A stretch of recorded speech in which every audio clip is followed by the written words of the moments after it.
everybody, and welcome to another episode of Charismatic Mystery. Tonight we're playing the module Curses Rod, but it's been changed, transformed, and we're playing in the system and the setting of Frostmark RPG, everything created by moi. There's a content warning for tonight of bad language, heavy topics, gothic horror, and perhaps some gore. We shall see. But with me and with wonderful cast of players, I got Lady Lyria, our health and Magus played by Jules. Hello. Yay!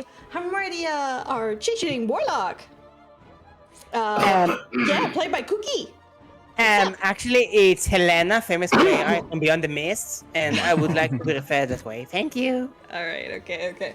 Next up to Vistani, a chiefling bard, played by Adriano. Hello, welcome. It's time for politics, bitch! Yeah, gets fired up. And certainly not least, Jipkos, our undead paladin, played by Weewu. Hello, welcome. Why am I being used as an attraction? What How many else, undead minotaurs do you know? Yeah, like what other things should you do with an undead minotaur? That's not my only redeeming quality. Okay. Have we started collecting money yet? No, not yet. Well, there might be a business. But still. Cookie, what happened last time? Well then, we catch up with our intrepid heroes around Madame Ziva's original pool campfire. After being left somewhat alone, the conversation immediately turns towards the momentous gift of Eva's Taroka deck. Nix shares how baffled he is at his turn of events, how he never would expect this from another visit to his childhood home, and how his perceptions are being challenged. Nonetheless, perhaps the cards could grant him some guidance going forward. The crazy part is Sophia believing that Nix could lead the Vistani. But where? Hamatia enthusiastically points out that there is basically an army here, and you all agree that friendship with the Vistani people is a powerful thing, so maybe you should put a horse in the race. Some logistics later, Jivkos gains a hat of disguise, Iris and Elia go snooping together, and Valmatia becomes the thing, and the Strader pings the vampire is 40 plus hours west, and the pop-up impromptu undead Minotaur show has been promised, and spread between the Vistani like wildfire.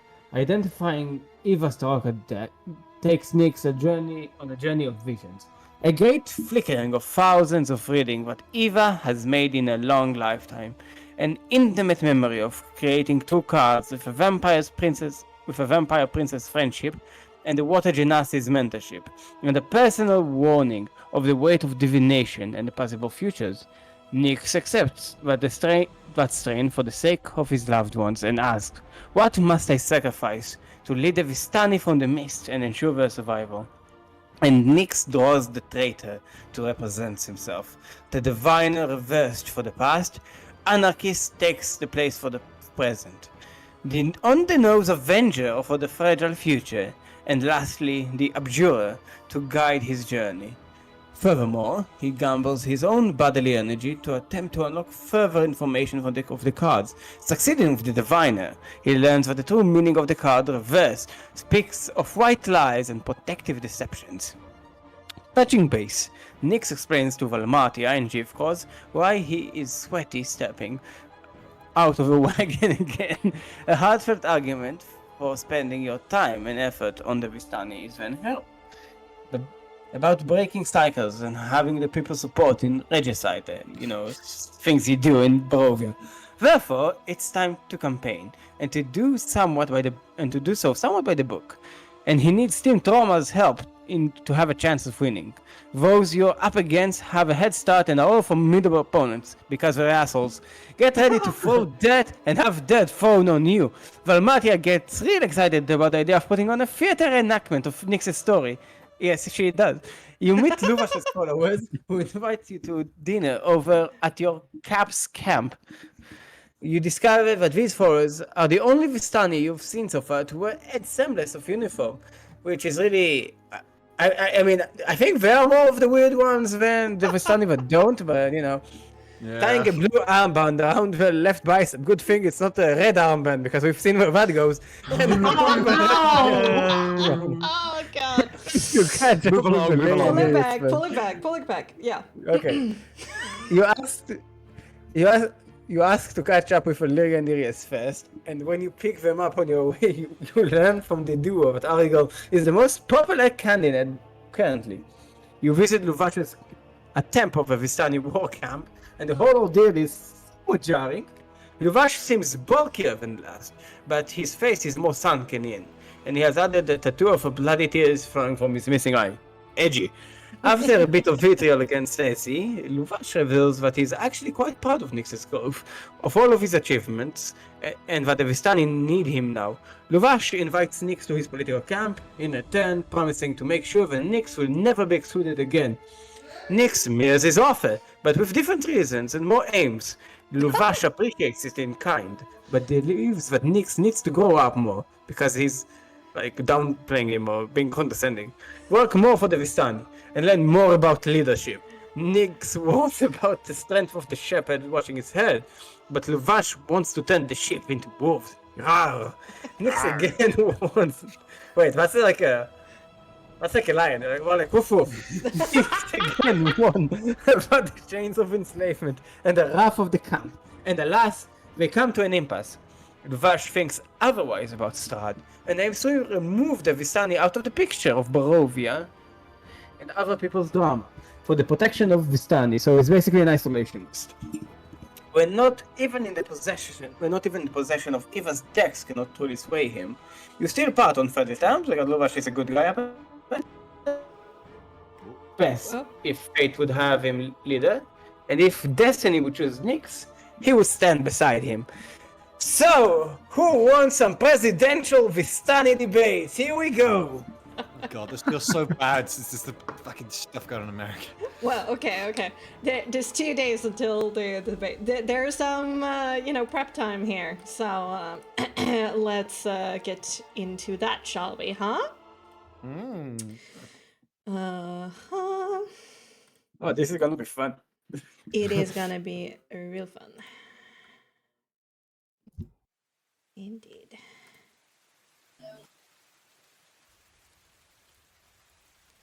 Little bit of that and a little bit of this to build the ambiance.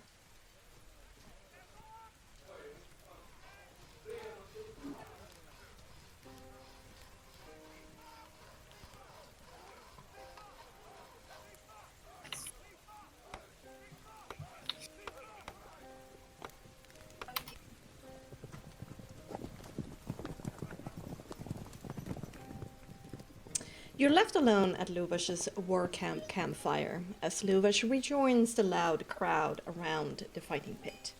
The chocolate-hued Vistana female that brought you here nods in goodbye and follows after Luvash. The hustle and bustle of the war camp continues around you, but slows down as the hour begins to turn to late evening, and their respectful distance to the campfire and your privacy remains. You met the first political camp vying for influence over the Vistani people, and it went surprisingly well. But then again, you've certainly helped Luvash in the past and performed some good deeds for the benefit of the Vistani, so the terms should have been friendly. But to this extent, it's certainly still a welcome surprise. The non-campaigning Vistani are deep into their bottles and post-dinner time excitement by now, and the sound of their merriment echoes in between the trees on the shore of Serpool. So, Team Trauma, you were welcome to stay to finish your dinner at this campfire, but beyond that, what would you like to do?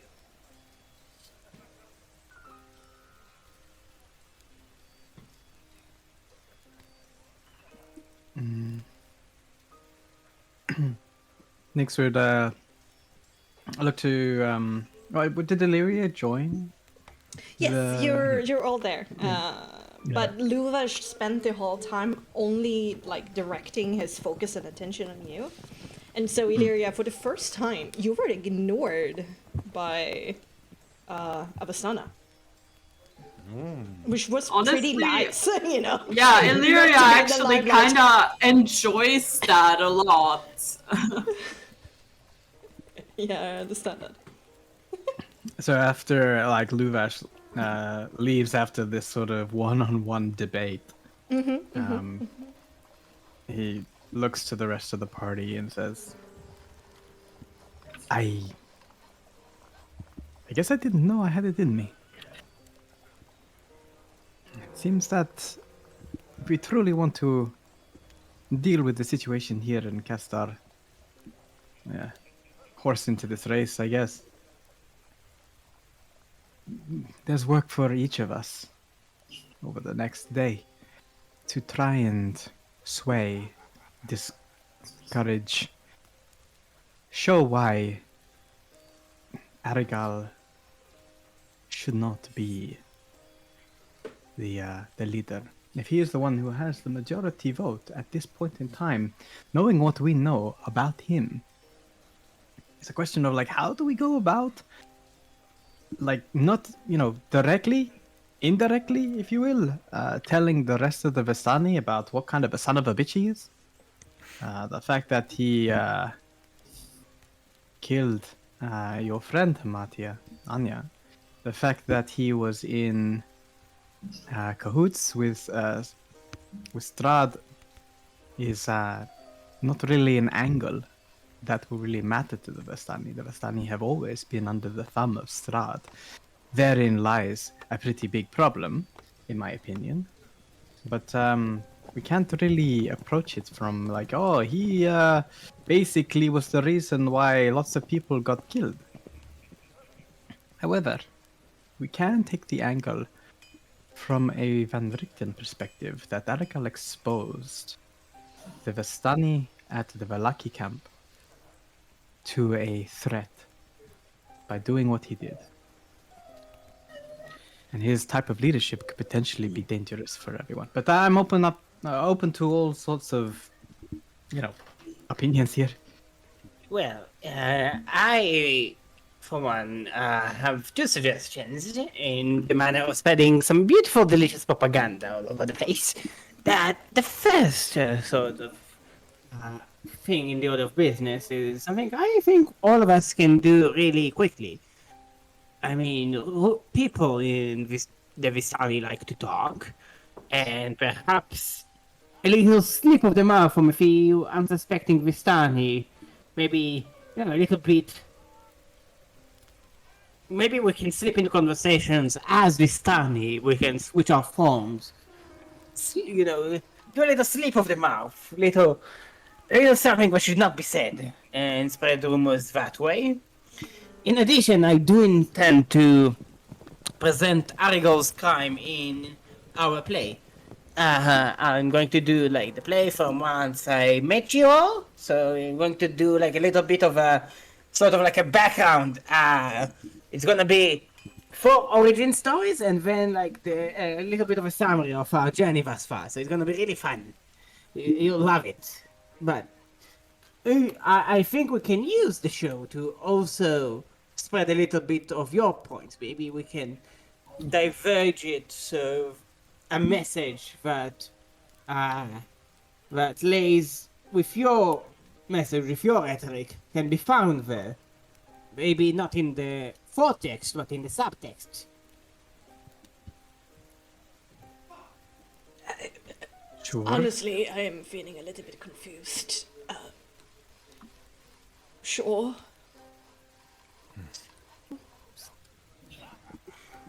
So, next, who's the gossipest Vistani? If we want to spread gossip, some false rumors, where do we go? Nyx kind of gestures to the camp. Yeah, just all of them. Vistani like to talk. Obviously, you might want to speak to a female.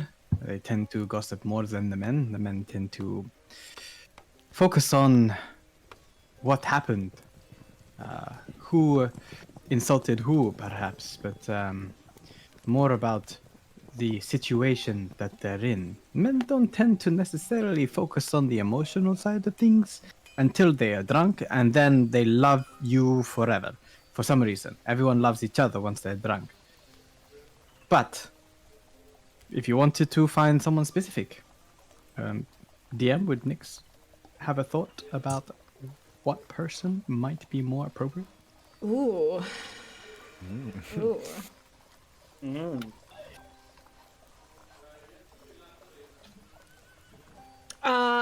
Yeah. For sure, Sorbia and Kato. Of course, they are like super like social, like generally faceless Vistana that you both have seen and not seen. You know, those are more active in the community. That is pretty easy to like point them out. But I mean, it can be said for many Vistana because they are, as you say, they love to gossip, spread stories around. So this is not particularly hard. But if you want to like go for somebody that you really know, then Sorbia and Kato would be the two. I suggest them to Matia. Sophia and Kato, you met them at the just by the fire earlier. They are sympathetic to me. Maybe they'll be more interested in helping us if that's the case. I think I should also speak to Sophia. She has, I would say, just as much energy as you, Hamatir, perhaps even more. When she gets her mind to it, there's nothing stopping that little whirlwind of chaos. Well, that sounds like a promising lead. I'm going to try my luck as Lena, the playwright from Beyond the Myths, and I may go and mingle a bit with other Vistani, see what information I can get, and spread what information I can spew out.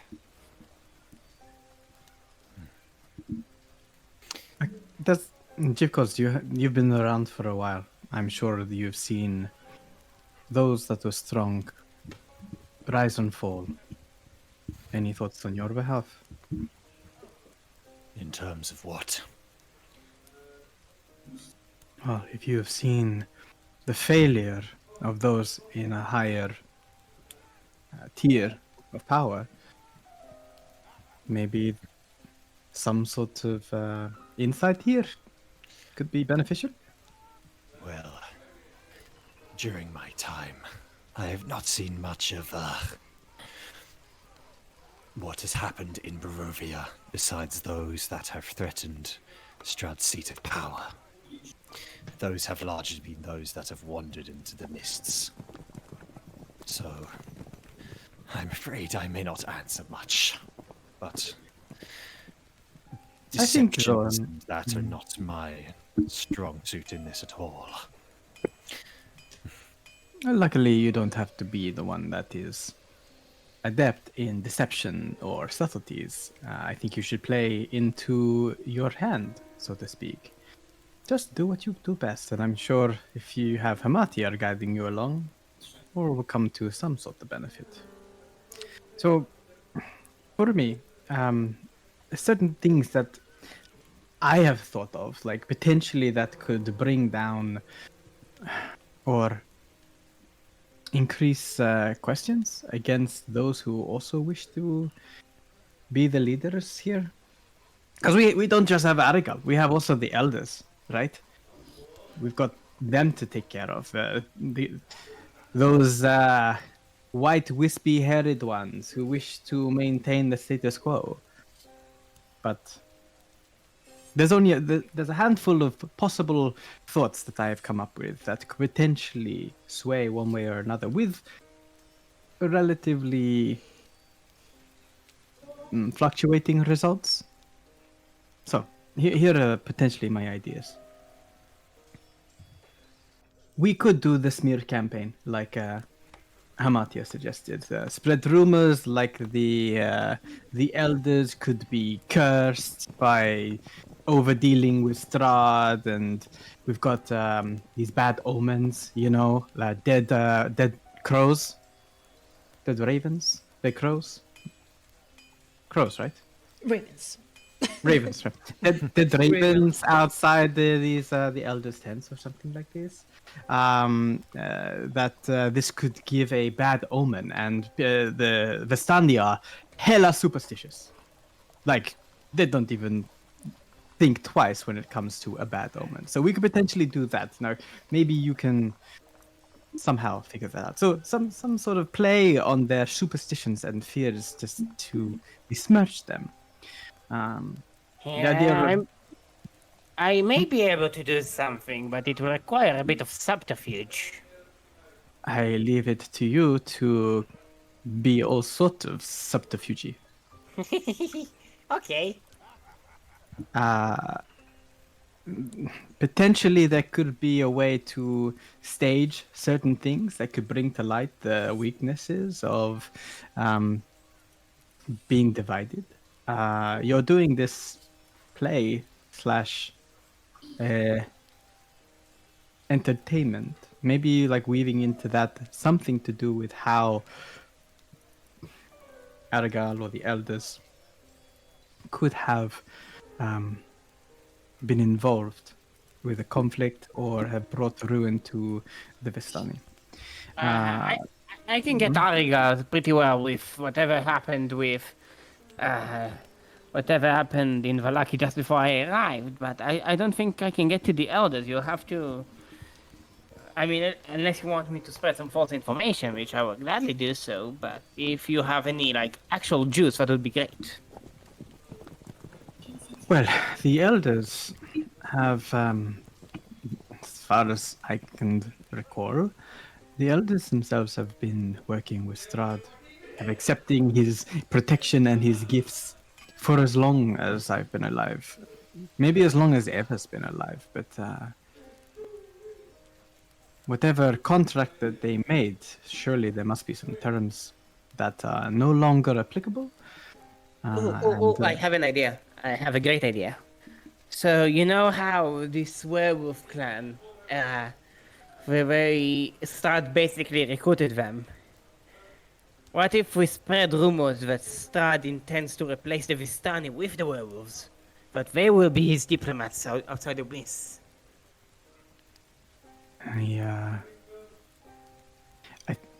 Maybe, I guess. I mean, we're brainstorming here. No idea is bad. Yes. It's just a question of can you prove it? Just saying something doesn't make it so. But if you can tie it to something. That's the beautiful things about lying. You don't have to have evidence. You just need it to spread. Fair. Just be mindful that usually it's the superstitious or like something that brings up questions, perhaps.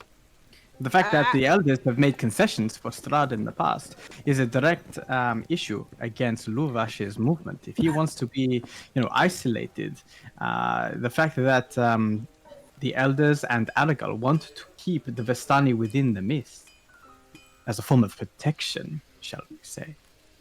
It's like there's no chance for Luvash's goals or to have the Vestani liberated to ever come to pass. So maybe it's not just us against them, but it's everyone against each other. We don't have to necessarily pull everyone onto Team Trauma, Team Nyx. We just have to make sure that enough are on Team Trauma than there are on everyone else. That's so enough. I don't think you should run as Team Trauma, though. Yes, right. We should workshop the name, yes. Another idea potentially is the fact that the Vestani don't necessarily question that much the authenticity of certain things when presented in front of them. If there is enough evidence to suggest that it could be true, it is enough to ask a question. So if anyone is good in forging documents, perhaps, or creating rumors of conspiracy, perhaps, saying that this was leaked or stumbled upon by some sort of, traveling salesman, or I don't know. Some guy selling rugs, perhaps? Who can say? Just shakes his head. I think I can manage something. Yes, I can. I can do well. I can. So I think I can get this conspiracy ball rolling, even tonight. I believe. I would say then for Irias Illyria, given you're going to be at some point an interest to some Vistani around here, I would suggest that you try to focus your attack, your endeavors, to the younger Vistani rather than the older Vistani. It is the younger Vistani that will be living the life that the elders basically forced them to do. And they will be more inclined to question authority and actions of the elders that could spark that internal conflict, especially if you get some really whiny children that just never give up talking to their parents and say, hey, this one, this one, this one, this one. No, not that. This one, this one. Can we have this one? No. Valeria will kind of stretch and crack her knuckles and just say, "Now you're talking my language." So, creating a rift with younger generations, rallying around a new way forward, perhaps dropping any sort of resemblance of the old ways because they just haven't worked for centuries. We're still slaves to the Lord of the Lands, who uses us like tools, that treats our lives as currency. That is not a future that a young Vistani would look towards without some sort of, I don't know, indoctrination. So you can break their indoctrination, or try to.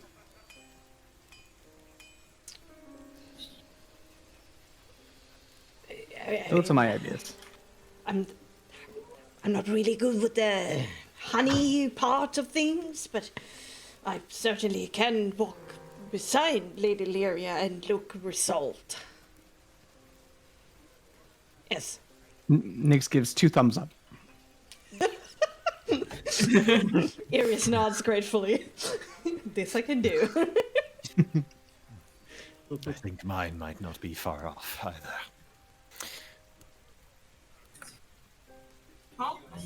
Well then, so. Oh, did you say something? I didn't hear you. Sorry.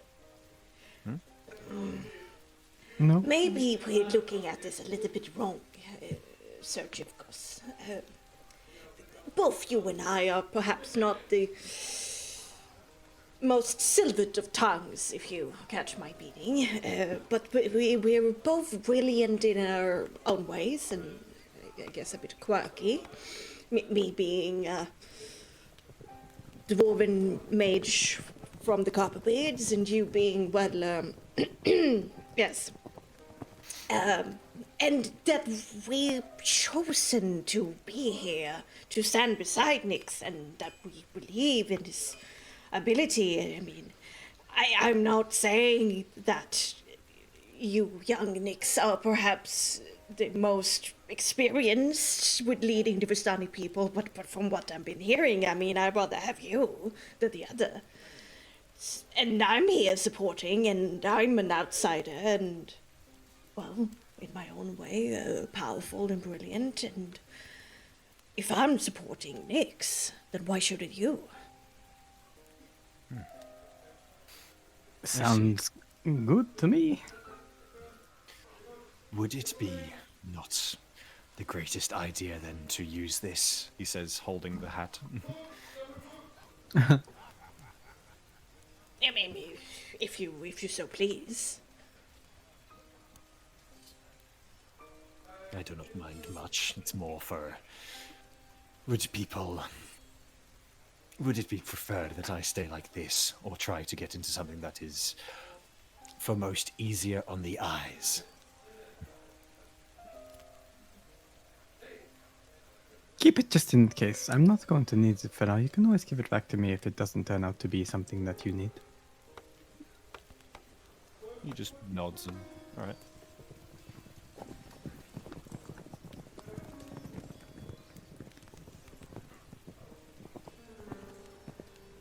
So, if we do a bunch of this sort of stuff, I guess what I'm going to do is I'll go speak to Sophia to tell her of a change of plans. She will be our biggest cheerleader, I'm sure. But this is not something I can do alone, guys. If we want to have an army behind us, if we want to liberate these people, to weaken Strahd by one step removed, this will greatly improve our chances, I think. I agree.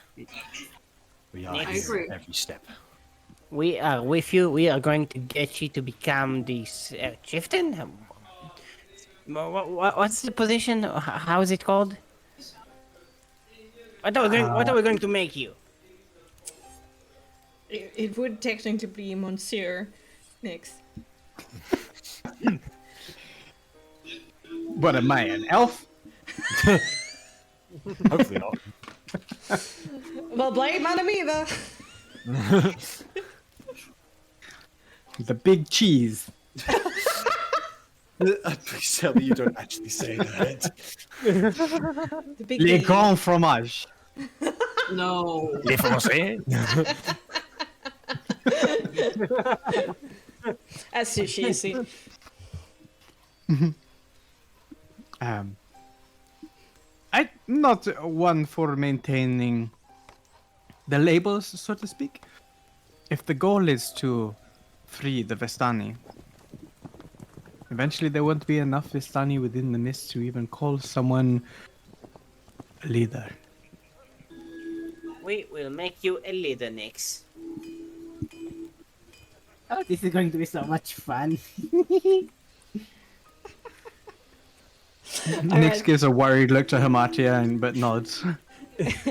Arius gives 2 thumbs up. Unsure, but just nods. All right. Dinner is had. Bell is filled. There's nothing left, I presume, for you to do at Lewis's camp. All right. So, I think we start the operation phase. But some narration first.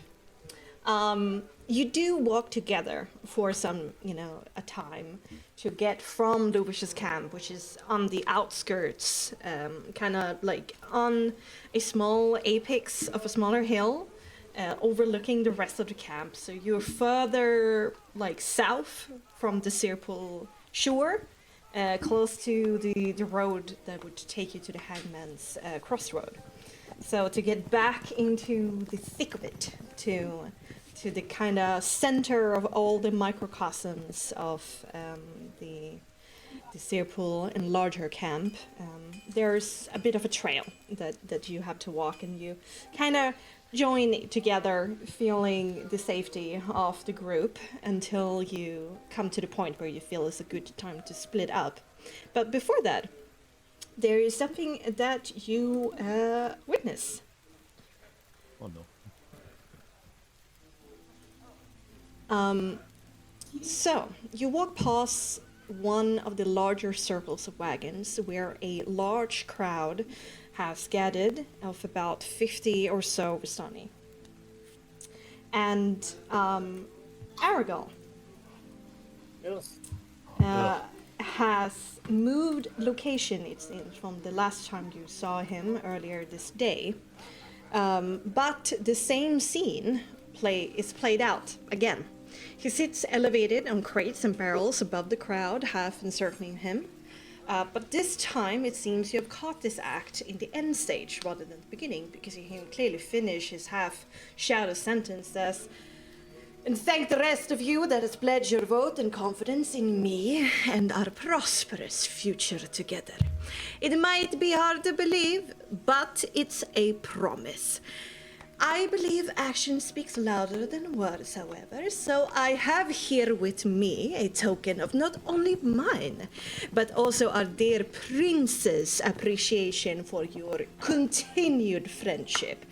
Rado, would you please?" He stands up hops down one level on the crate pyramid as Rada steps forward to help. Who you see again kind of remains in his shadow and remains by his side like last time. And opening the tallest crate with a laugh full of mirth, Aragorn brings out a heavy leather purse and begins throwing golden coins over the crowd to their wonder and delight. And over the next couple of basically handful of minutes, he brings out Yuri, more coin, expensive bottles of booze, and hands them out to hand-picked people in the crowd, both those won over and those still on the fence. And the crowd is enthralled, enraptured, giddy. They're shouting and laughing in joy, showing off their gifts to each other, filling the purses. It's obviously bribery, but the Visani gathered here doesn't seem to mind. They want to drink from this chalice without shame and as deep as they can. And you're kind of standing on the sidelines observing this.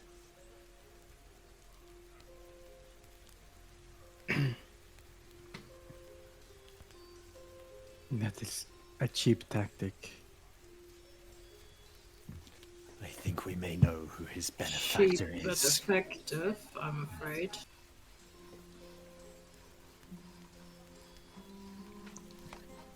Filling We're themselves going up. to have our hands full. We don't have little money to forward people, but I do believe we have the upper hands when it comes to intellect. And, well, charisma, to be quite frank.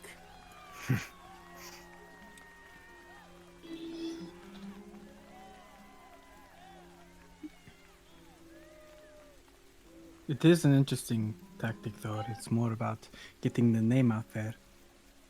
Aragal is well known, and to be buying the vote for a fraction of the cost of their lives.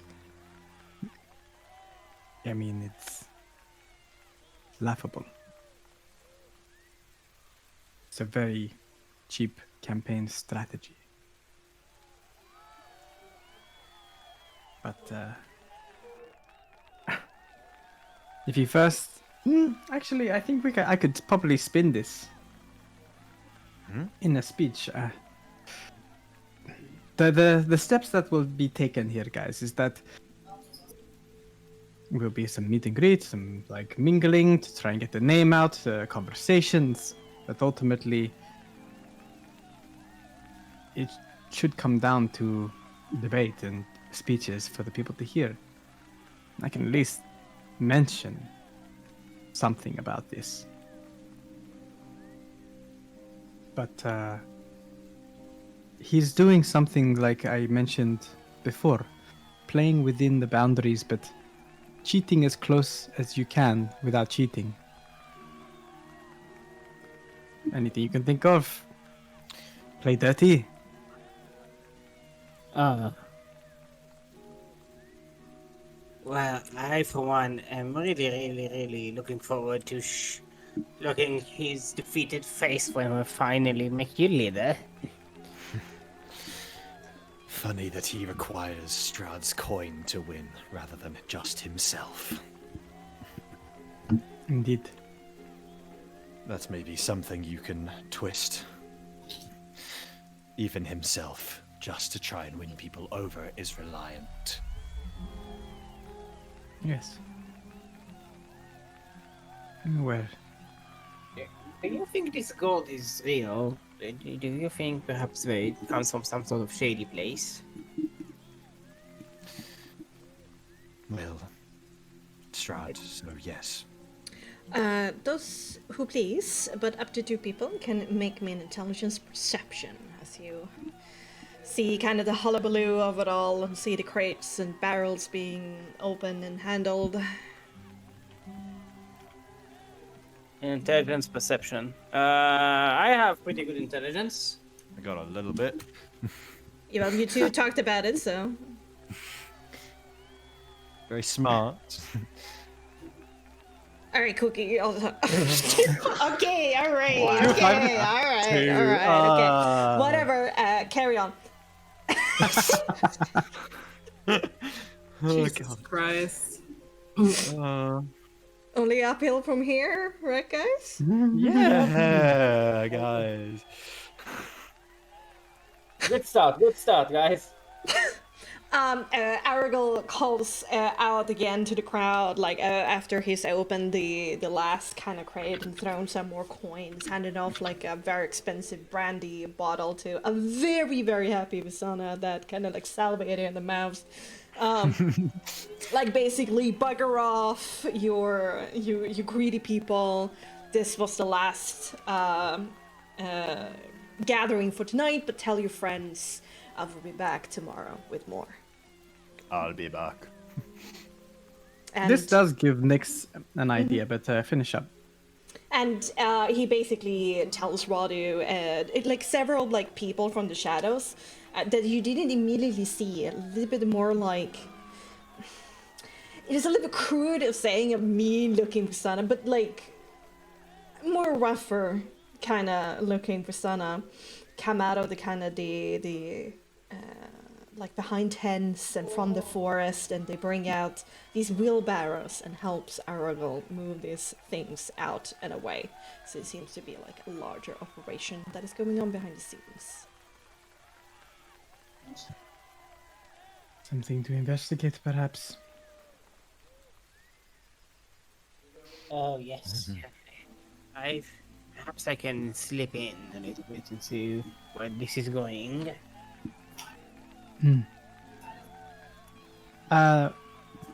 Nyx has a thought that play to your strengths and what you can do. So Nyx like just genuinely asks to nobody and everyone at the same time. We are known for being able to persevere.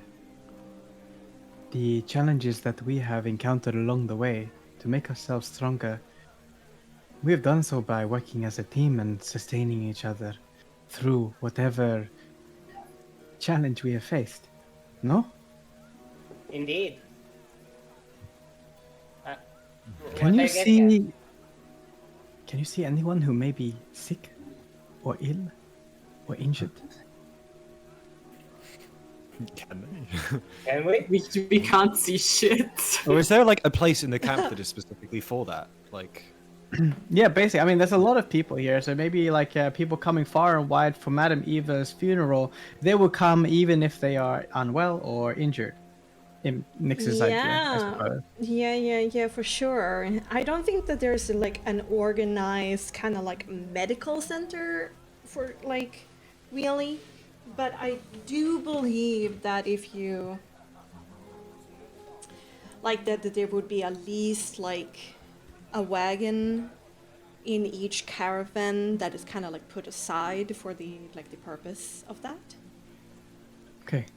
Then, when you're mingling and trying to talk around, like, take a look for anyone who potentially could be hurt or injured, and try and get the message to me, so that I could go there and potentially make a big ababaloo at being able to heal people. Gold is a fleeting ideology, something that, makes you happy for a fraction of a moment, but then you go back to your sorrowful, miserable life where you have a broken ankle or a festering wound that won't go away. This is something we can do that is permanent, and they will be in our gratitude. They will have gratitude for us. No, that's true. We can. You and I can both heal. We can probably go and just cure a little bit of wounds. Yeah. all three Something of us like today. Yes. Right, So- it's a good idea. Let's do this. All right.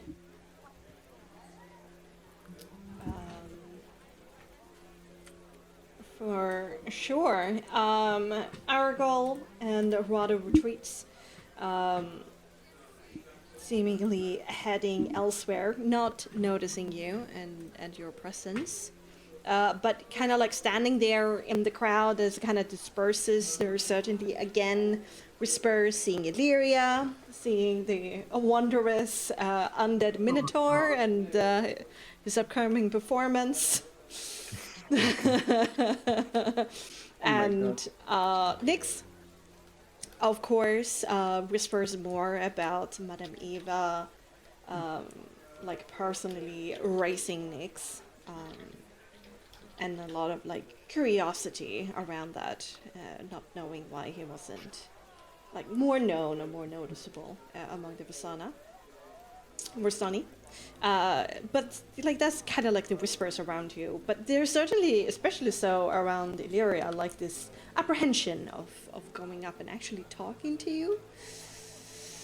Like it's like being starstruck in a sense. But also more like, that's the prince's territory, and I don't know how to approach that. Also, That's valid. out of caution, for sure. Yeah. So, what's the plan? Where are you going? So I think the first order of business is going to be the Hamnix Healing Spring. Okay. Jivkos can do a little too. Yeah. He's good at curing diseases. Oh my god, you're a cow that heals as well. Oh my god, they're gonna love you. But he can never heal himself. Shut the Oh. fuck up. Wow. No, just kidding. Yeah, okay. So it would basically, will you all be like spreading out and doing this individually, like trying to find sick people and these sick wagons? Sure. I mean, for those who can't heal, I mean, they could just stick close to a healer. Yeah. Or we can say that we're setting up like a medical tent or whatever. Like make it a big event. Like you may have, been able to make it this far, but dread the journey home. Let us ease that the burden. Blah blah blah. Come see, Nyx and crew to make an actual permanent solution to your problem. Yes, I can do so right now, even. Shall we? Okay. Okay. I think we must urge that. Jivkos, come with me. Okay. I will treat you with dignity, do not worry. Okay. I will also point out a time mechanic here, right? It's roughly around 20 in the evening, a couple of minutes over, around there.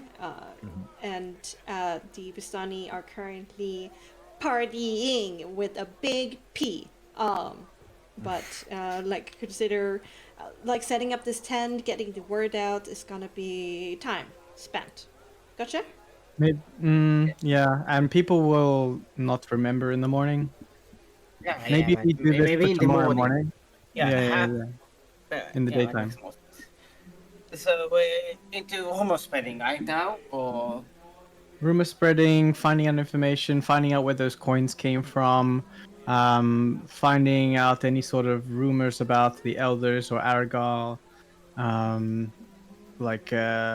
spreading the word, trying to hype up people, speak to the younger crowd, things like that. Okay. I will allow you to basically walk around the Searpool camp because it's big and a lot of people to talk to. For like one aim for about an hour, make a roll, and we shall see what the individual finds out. Okay? okay. Okay. So Urius isn't the best at this. So he will offer up his services just to be like this resolute hype man for somebody. Okay. That's fair. I might not have a honey tongue, but I have grit. And a smile. The strongest wingman. Yeah. Yeah, so he would be like there in the background going, yeah, Yeah, that's right. Oh guys, yeah! What he bro, said. just make him a fuck. Believe him, I saw it last week. That's about yes. Okay. So whoever wants to take Arius underneath their wing, they certainly may. Is it like it's a social sort of role? It depends upon what you're doing. Like if you're like trying to listen Okay. on like rumors, if you're trying to spread lies, if you're trying to campaign, if you're, it depends upon what your aim is. But you I need think to each of us choose an should take, aim for an hour to like get So a each of us is tangible like- result. So each of I us think- is like roaming around with a specific aim, and then we roll. Yeah, and we should take individual ones so they're not all the same. Hopefully, so like investigate the crates go invisible, blah blah blah. Maybe that'll give you advantage. Illyria doing maybe you take Irius or something to schmooze or find rumors. Yeah. Yeah. Would you rather me going invisible and checking for the crates, or spreading rumors about the werewolves and like that? You could do that too. You could do both. Like going to investigate. It's not going to take hopefully too much time for a space of an hour, and then to come back and maybe you can. I don't know if you want to go with Jivkos or Jivkos you want to go by yourself. We need. Yeah. But you will basically spend an hour for each activity to get some tangible results, and perhaps you have 3 actions tonight that you're able to do, basically 3 hours of activity before you're like exhausted from today's traveling and reading the cards and everything. So 3 hours of activity and then perhaps bed. So okay, I'm just gonna go down the list. So Illyria. Yeah. Do you, with your first hour of activity, what would you like to do? Ilaria is looking out for any sort of like group of youths that might have gathered somewhere. Smoking pot behind the shed. Exactly. That's the vibe we're going for here. That's what she's looking for. Yeah, for sure. Like this. But do you want to search for the potheads, or do you want to search for the the drinking teenagers? I'm gonna probably like drinking teenagers, a little bit rebellious, like. Okay. I mean, I guess yeah. I don't know. I think Metal drinking music. is basically normal. So. Well, I mean, okay, there's a little bit of cocaine with the drinking. Oh my. Yeah, perfect. Perfect. We're going to the coked up teenagers. Yeah, LCD and some mushrooms. It's they basically like have paid a few fellas that are playing really poorly, but are like all on loud instruments, and it's weirdly unsing. Oh my god, no. And the crowd is basically very like Vistana boys trying to be like, they dress pretty fancily, slick backed hair, trying to like show off their muscles and stuff like that. A little bit jockey behavior, Also you have the girls being a little bit more skimpy, a little bit more cheerleady, right? And there's so much sexual tension in there. But everybody's so afraid to make a move. So you found your crowd. What now?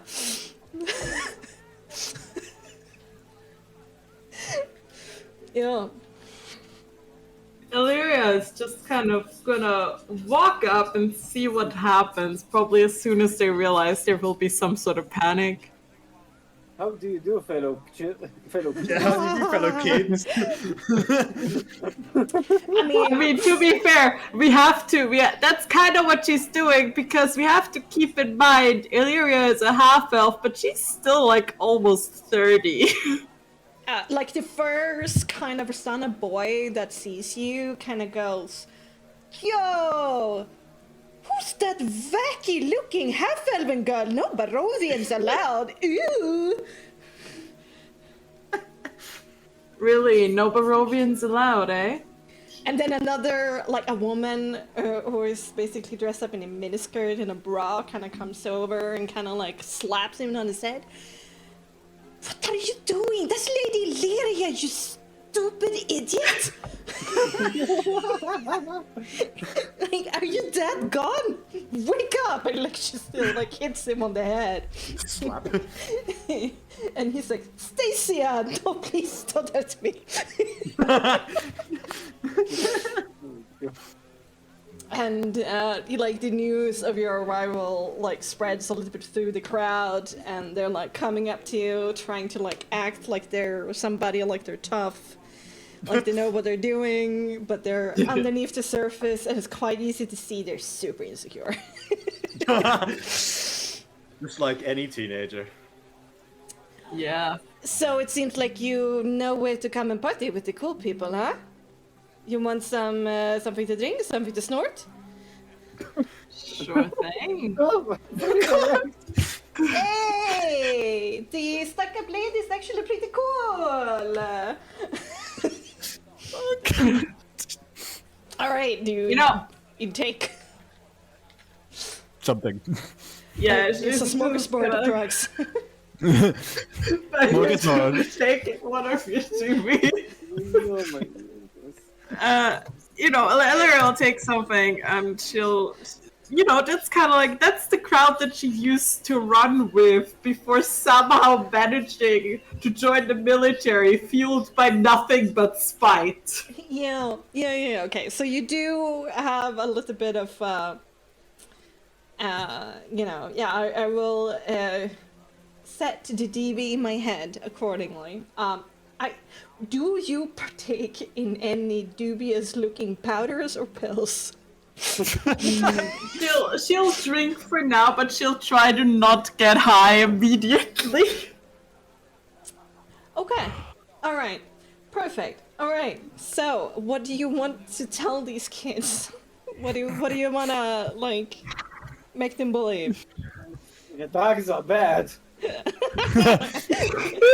Stay Fuck still. that! Drugs are awesome! By the way, my dad is like lying on the couch behind me.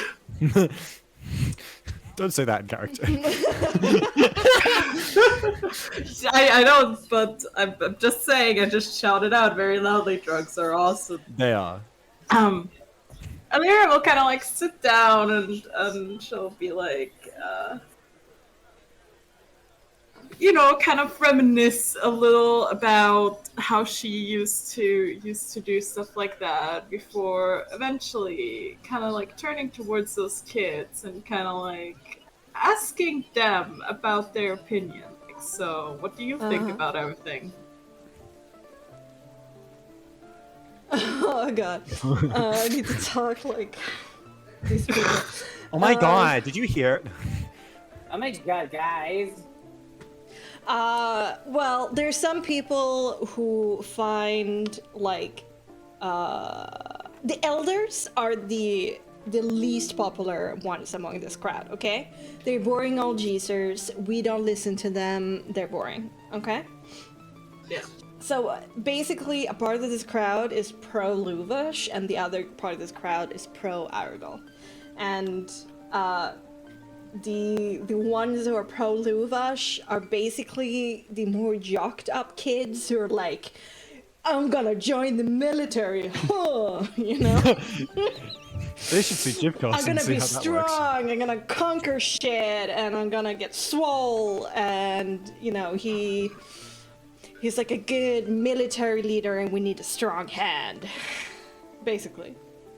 Yeah. Whilst the other part of the crowd is more like, I want to be rich. Okay, I'm gonna be an influencer. I'm gonna get my bag. Smash that I'm subscribe going to button. be a star one day on the stage. Believe me. I'm gonna stream D&D on Twitch. So Ellery will kind of try to. And they're more latch- like Aragorn. Yeah. trying to latch on to that and was like.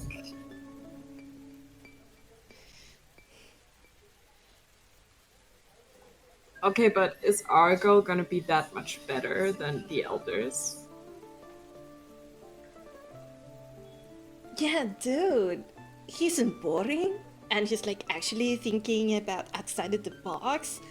And like gonna take us out of the grass. Do you really like grass? I don't. Well, Depends on the grass. Depends on the grass. Yeah, the kind that you know. It's different. Okay. But like a warm bed sometime and like a fancy house. That doesn't sound so bad. Like being Okay, on the but what road if you fucking could sucks have sometimes. that? What if you could have that without having to suck up to somebody? But depends upon if they're cool or not. I mean, and kind of like does a hand way towards you in general.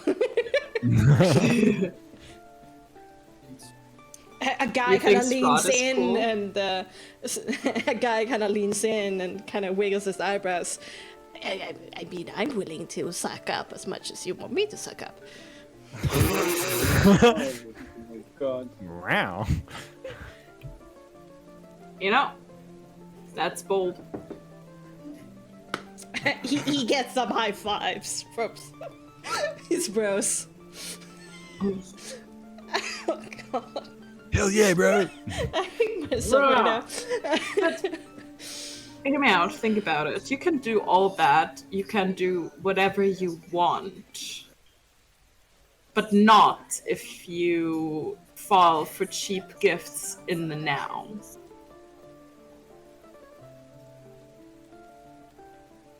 Okay, you kind of start losing the crowd. Hard work is not popular like around here.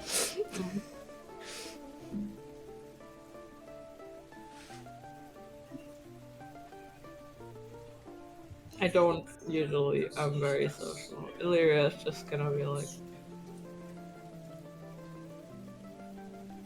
But You want to see a sword? the aim is to make them feel like more individual and I guess more like anti-establishment. So maybe Illyria like present Nyx as the actual cool choice, the underdog. I mean, yeah, like, I mean, Illyria is Rebel. definitely gonna sit down like, okay, so you don't wanna go to Lewis. I get that. The military isn't for everyone. I mean, look at me. I don't want to get my nails dirty. Says a girl. You're great fun to be around, I'm sure. Yeah. Whoa. Everybody agrees that she does a hair flip. But like, think about it. What would piss the elders off more than if Nyx actually got more votes? All right, you start going down that line. Okay, give me, first of all, a vitality saving throw. Oh god. What? Alcohol. Alcohol. Yeah, baby. I mean, Illyria, Yeah. Illyria is controlling how much she drinks, and she had a particular kind of youth. So you're used to alcohol, but it seems like it might have been laced. Yeah. 15. 15, okay. You start experiencing as you're kind of like sipping the drink that you have in your hand, like starting to lose focus, and you stop drinking what you have in your hand, and you manage to catch it before it gets really bad. But okay, make me an empathy manipulation. Okay.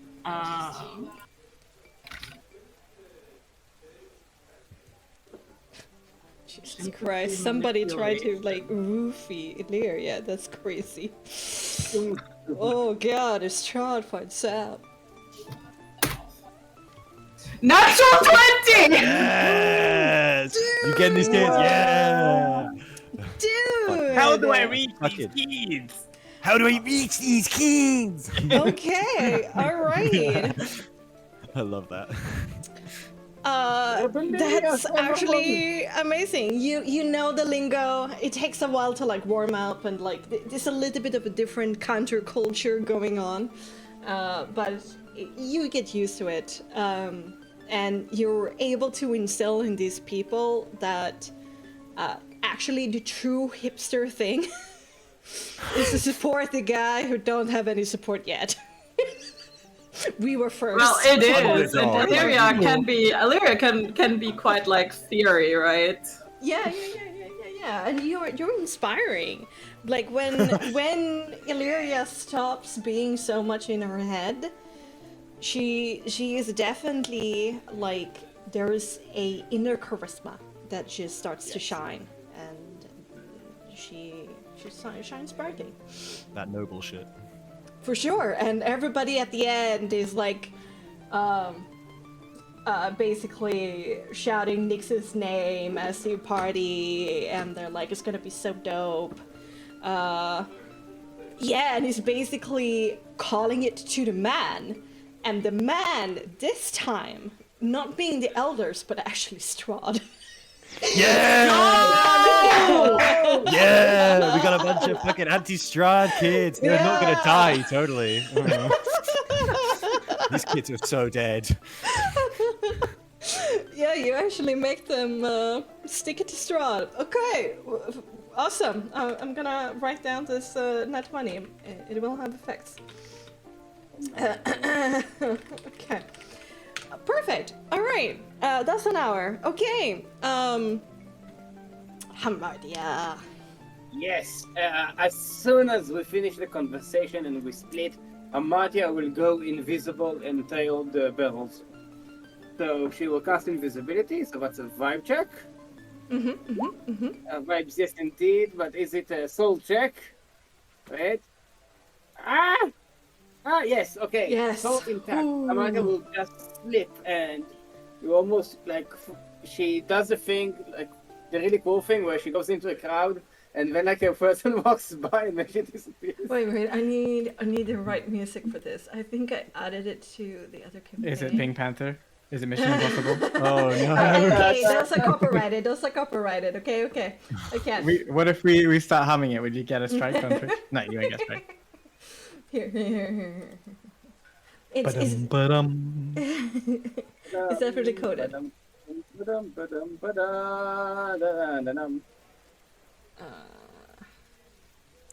Or is it that Benny Hill soundtrack?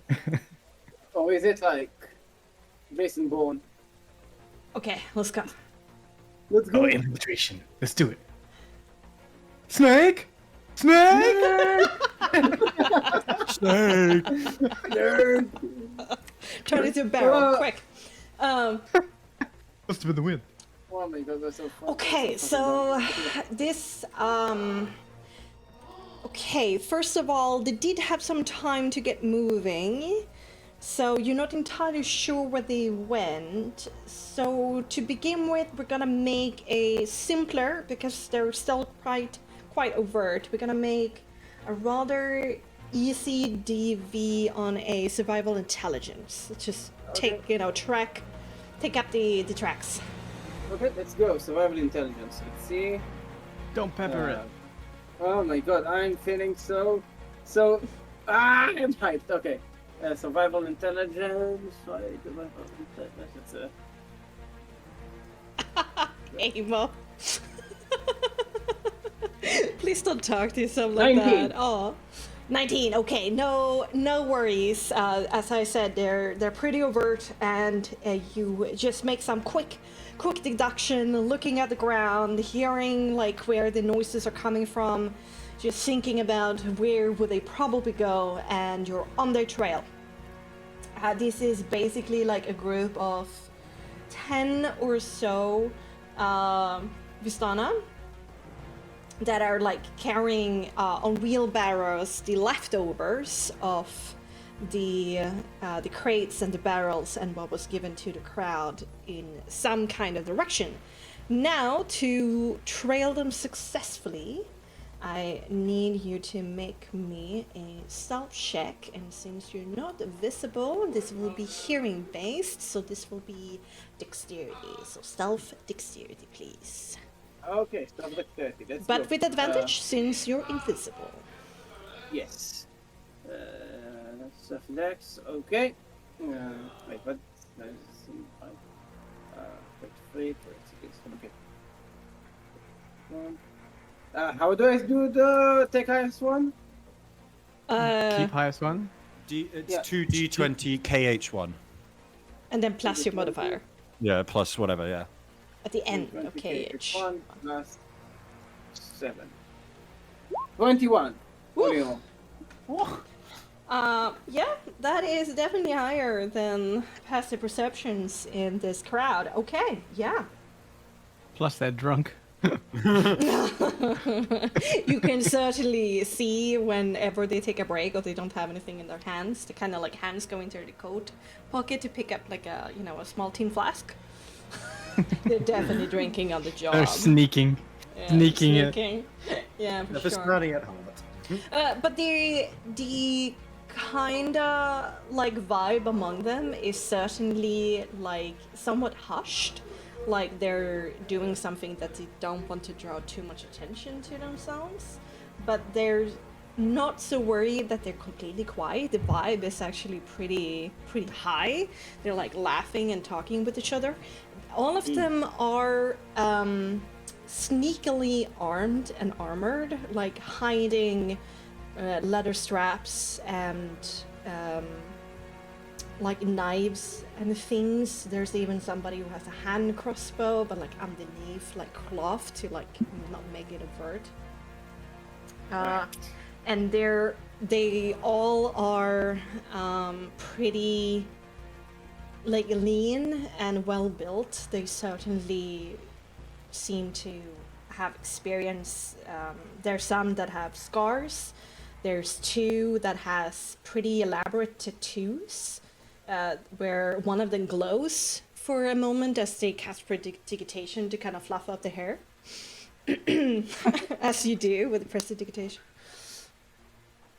Yeah, they seem capable, and you actually go on a bit of an extended journey of around 20 or so minutes, past the outskirts of the sear pool circles into the forest and into the dark. And there is like a path here and wagon wheels going back and forward, but there is no lighting up this path, and there are guards here and there that kind of like nod as they pass, and they're also sneaking tin flasks.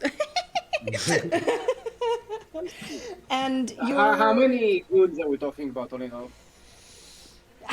like in total amount of people you've seen so far is around 20. 20 goods. Yeah. And when you come to a meadow, the number goes up to about 25, as there's more guards stationed in this kind of like more open meadowy kind of area, where there is a bigger pile of crates and barrels in the middle. There's one part of it that seems to be unopened and filled, and another part that is like discarded and more like empty crates. Some of the guards are like standing in a half circle. They're talking to each other. They're drinking. One guy actually sits on a barrel, like on a crate that is half open. It's kind of like roughing around there inside, and like brings up a pretty cool necklace and like shouts to the other one of like, "Hey, look what I find. Do you think I can take it?" When Aragal noticed, and like holds it up to their neck. And they're kind of like joking like that. I see. And there are certain like points of like quite expensive jewelry braided in the hair, in the ears, on their hands, in like rings and bracelets and stuff like that. So they seem to be well paid. I see. You can make at this point. Are they all with things, or are they all with Stani? They're all Vistana. They are. Vistana is still? Yeah, Vistani is the several Vistana. So Vistana is a single Vistani. I see. Oh god, it's confusing. A singular Vistani is a Vistana. Okay. Oh, I had it backwards for like 3 years. That's fine. Oh shit, sorry. The Vistani is a whole and a singular Vistana. Yes. Yes, they're all Vistani, but they are in this category that I've explained. They seem to be able to take care of themselves. at this point, being so close, there are some light sources here in the meadow for them to be able to exist comfortably here. No, they have dark vision. You don't. Actually, shit. no, they don't need it. They can exist here without light sources, without trouble. On the other hand, it's more difficult for you. Yes. Okay. I will either allow you to do a perception intelligence with disadvantage from afar, or make another stealth dexterity flat, not advantage. Okay. The invisibility and your lack of sight kind of like cancel each other out to being neutral. And then do a perception intelligence with advantage. I will try and get closer. Okay. Then do so. Roll me. Ooh. That's an 11. Ooh, that's an 11.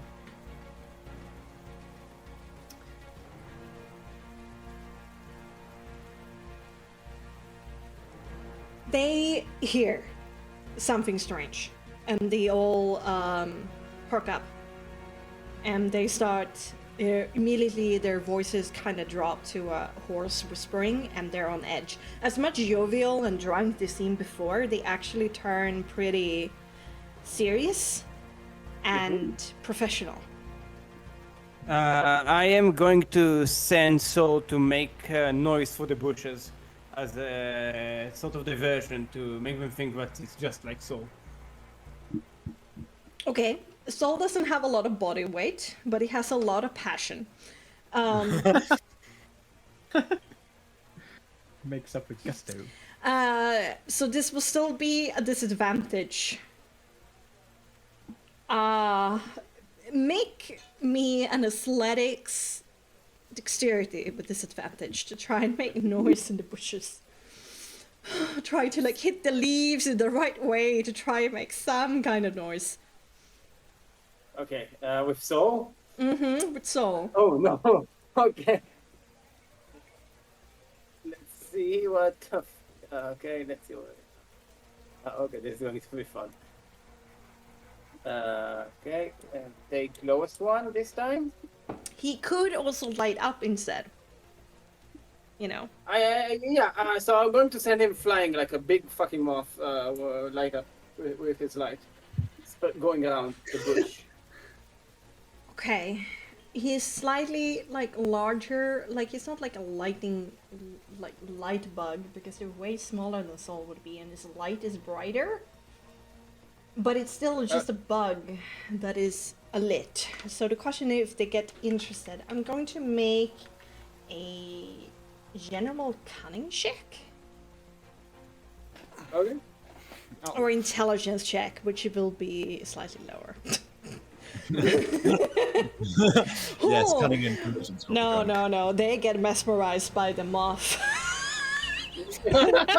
Like a moth to a lamp. No, their attention is basically stolen there, and they think it might be some kind of threat. They don't know what it is.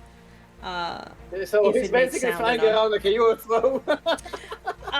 Yeah. So Soul is being right now chased like the dragon board chases butterflies.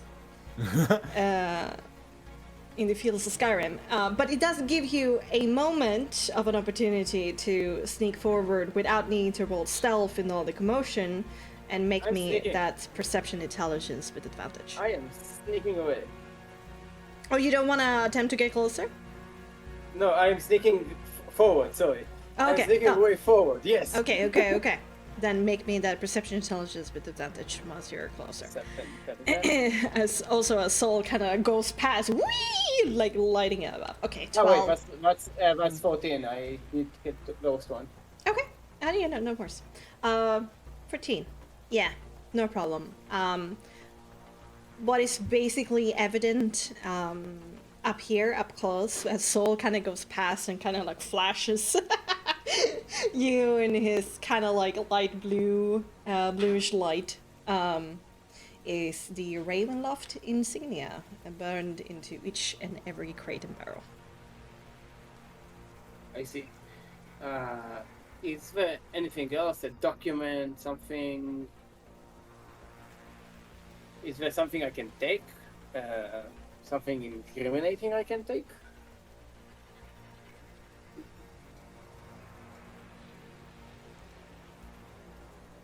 I mean, besides the goods themselves, you don't in particularly see any manifests or any papers. No. I see. Is there any particular good that catches my eyes that might hurt them if I take it? Oh. From the crate that is open is the only one you're able to go to and snatch something from, because opening one of the barrels of one of the crates is going to be very loud and take time. Yeah. You can either pick up a purse, a wine bottle, which has this kind of like net straw, kind of dusty exterior, or a box, a lacquered box. Well, I will take the box. Okay, take the box. It's not like a big one, but it's like maybe 10 centimeters times 5 centimeters, kind of a deal. Okay, you take it. Yes, and I bolt out of her. I live. I need Zol to make me a dexterity saving throw with advantage because of his ability to be able to avoid. He's slippery. He's small. But there's still a fuck ton of Bastani trying to capture him currently. I'm just imagining the Benny Hill theme tune. A little bit. 15. 50. That's enough. He got close here and there, but it's enough. And Soul kind of turned off its light and is able to avoid a few more and kind of zoom out of their dark vision. And you're gone. Woo! Woo! Nice. The box contains a pair of very chunky, kind of flowy red gold earrings. I see. Like hoops. Flowy, chunky hoops. I'm going to take it with me and go back to camp. Okay. All right. All right. Nix, what do you want to do, and what music shall I play now? Like presidential music. Mr. Nix President, has get down. Yeah.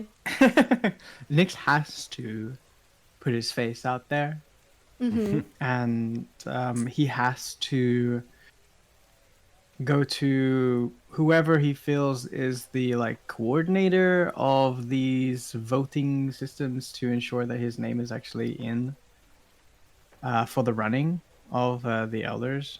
There's no point in doing any of this if nobody knows that he actually wants to be a contender. Sure.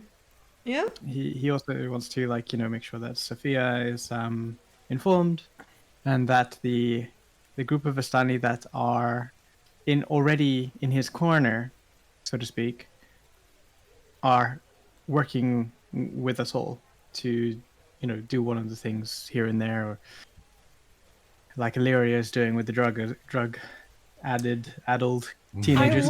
I will be candid with you. As Illyria is currently getting, as we're turning back time here slightly, as Illyria is currently getting these new supporters for you, your total tally of supporters is uno. It's one. And that's Sophia. Yeah, love Sophia. Exactly. Okay, well, I mean, he told Sophia that maybe he's got a new family now and he has to go away and think about it. So he has to at least tell Sophia. Sure. It's gonna take too long to do all this in a session, but tell Sophia that he's made up his mind, that with the help of Eva and her gift and her, the heritage that is provided by the gift, that he has to, put his name in forward for leading the Vistani just like she wanted. And for her to go out and be his biggest cheerleader, and basically the whole conversation that he had with the rest of the group about what she could do, she could pick from that list. And, maybe find out some rumors, just like how Marty is doing or something like that. But ultimately get Nyx's name out. He will also tell Sophia that in the morning, Nyx will offer healing for those injured. And there will be a tent or maybe some sort of place nearby the encampment for people to come by and to be healed if they are needing aid. Cool. So do that, sorry. and then also go put his name in the ring, and then address the elders and the other people to let everyone to see his competition. Yeah. Sophia is extremely happy that you've chosen to do this, and there's like admiration and hope burning in her eyes. But she also expresses worry about what putting yourself out there can be dangerous, and she doesn't want you to get hurt. But she is gonna be beside you 100%, and she get immediately extremely excited about the prospect of making a bunch of pamphlets in her poetry, flowery language of your declaration of basically a little bit like what you stand for and the news that you're going to open this healing tent in the morrow. And so she immediately gathers a bunch of ink and then runs to her wagon to make a bunch of copies of pamphlets for you. Indeed. And before she goes, you also ask Sophia if she knows who you need to go and talk to get your basically a part in the ring. And you're a little bit surprised to hear that Floor has been chosen to moderate the debate. And who stands up there? Floor, yes. Not the wood floor, but floor as in the French flower. Flower. Maybe stop saying French names. Fleur. Fleur. Fleur. But Fleur and Nick don't have a good relationship. She did hand you over the deck of Taraka from Madame Eva, though. I guess. He will tell. The Nyx will tell Sophia that if Flor needs to be. Actually, from a perspective of Nyx and knowing Flor is basically growing up with her, but she knows she someone that would stick to old ways or take signs as the way to go. The fact that Nyx read from the Taraka cards. Is that gonna help with her opinion?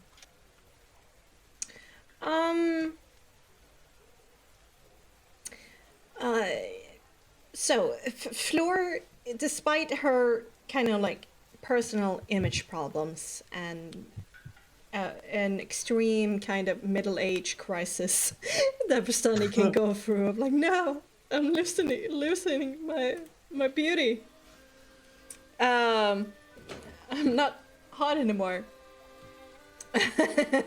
Which can be very, very traumatic for a lot of Vistani.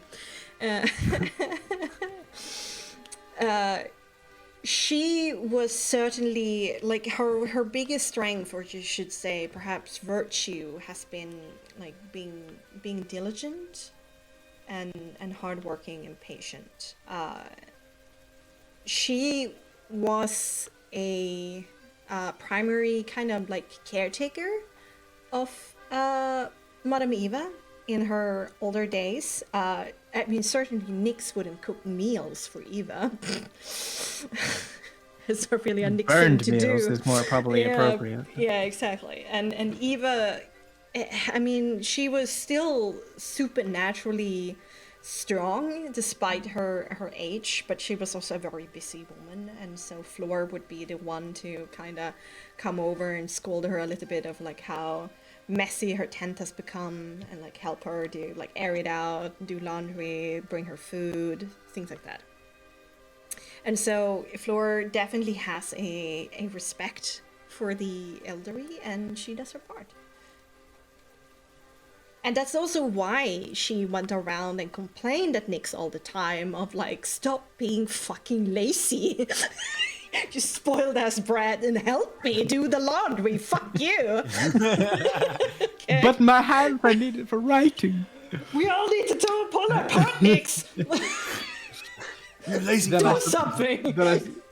But I suppose, I mean, like, this turn of events is actually a good thing, because now Nyx is actually doing something with his life. So, okay, well, I'll leave that to Sophia to tell to Flor, because, like, if she's just one of the moderators, does Sophia know how many she's moderators? the moderator. The moderator. The moderator. Okay. And she was, Then I think- Sophia explains that it's because Flor was so close to Eva as Cookie, mute yourself. Sorry. as basically her assistant, like not in like leadership things, but like a personal assistant. As they don't really have anything better, and Flor being a pretty good public speaker, the responsibility was handed to her, because it seems like all of this is a little bit scuffed. Like there's no traditions of this vote, that they're like, it's kind of out of their asses, like fuck, what is happening, guest vote, okay, who moderates? Flor, sure. Wait, so this isn't like some sort of tradition. This is like, oh shit, we need The- I forget how long Eva was around for. Like, they Yeah, haven't but had to get someone new for Nyx fucking hundreds of years. can explain that the Vistani's traditions were kinda cemented and created and codified under Eva. And so the Vistani before Eva is not the Vistani after Eva. Or during Eva. And so they always had this spiritual leader. And Eva didn't really prepare anybody, which is kind of like dubious. Like, what the fuck? Yeah, if I die, Successors do be damned. this. She said But nothing to be honest, about like it. Nyx is out of anyone theoretically, Nyx would have been the person that would have been around her the most, like on the outskirts, other than Flor, who was helping her on like doing the work, but like from an observation and actually knowing who she was. Maybe some things Nyx didn't know that she was teaching him, but I think okay, then Nyx will have to go to Flor personally. Okay, you're not sending Sophia? I think this is more important than just like. I mean, to make himself known and stuff, he can do that throughout the night. Have a drink here and there after his name is put there, but also to, make amends to a certain degree.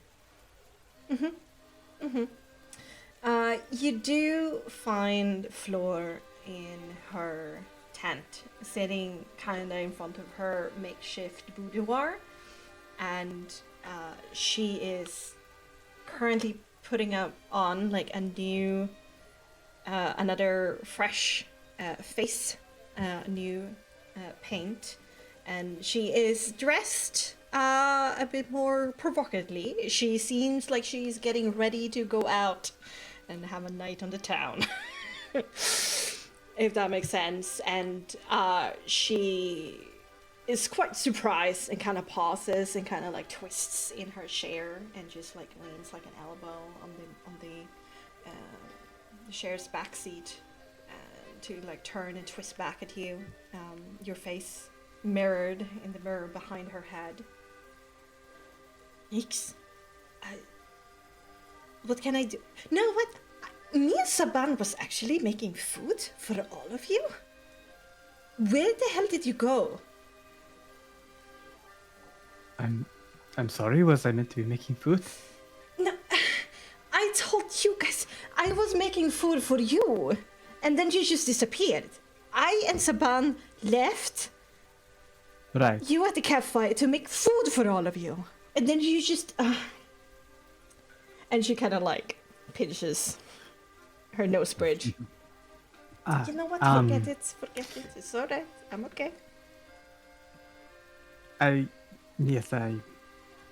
Apologies for that. Unfortunately, Luvash took most of my time this evening. Luvash, The- what are you cooking now? Lu- Well, nothing, but still.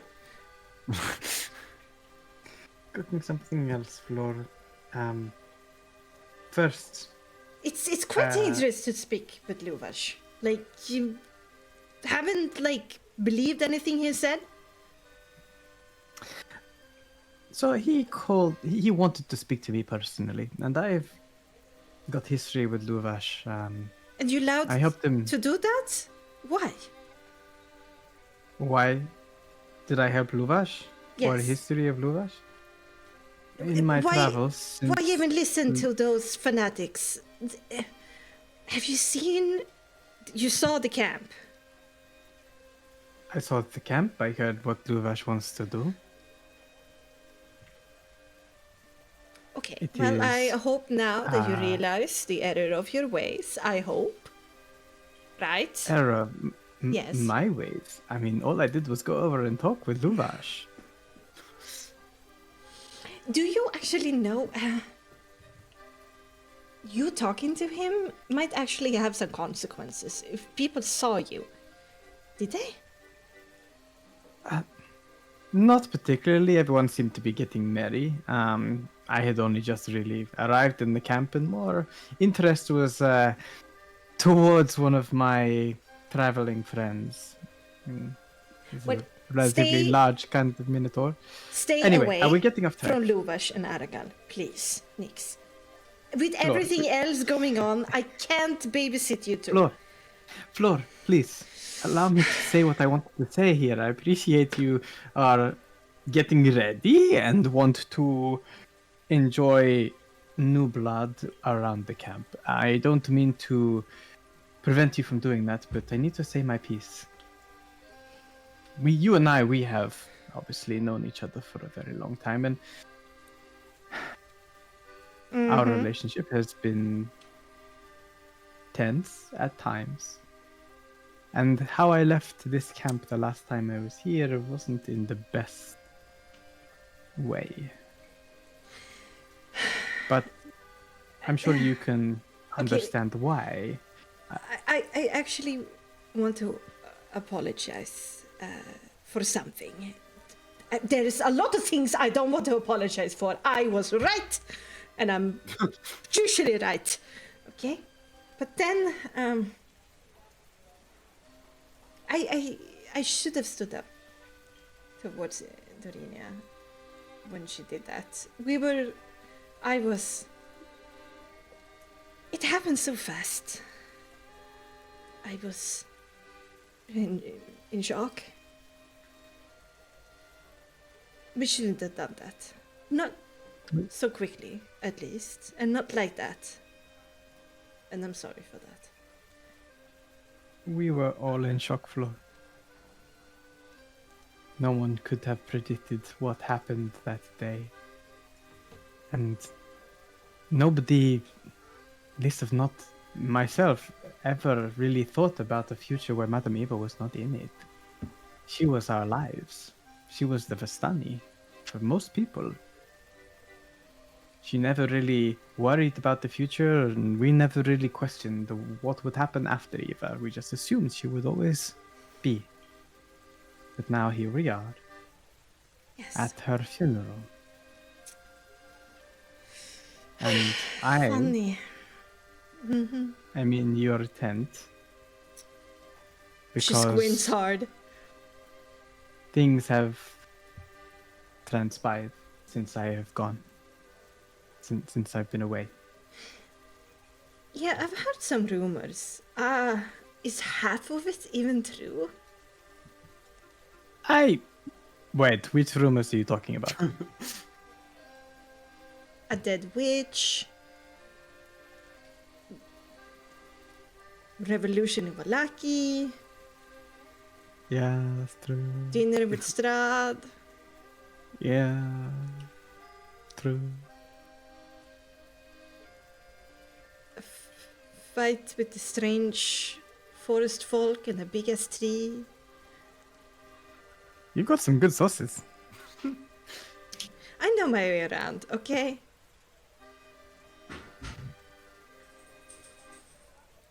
But yes, okay.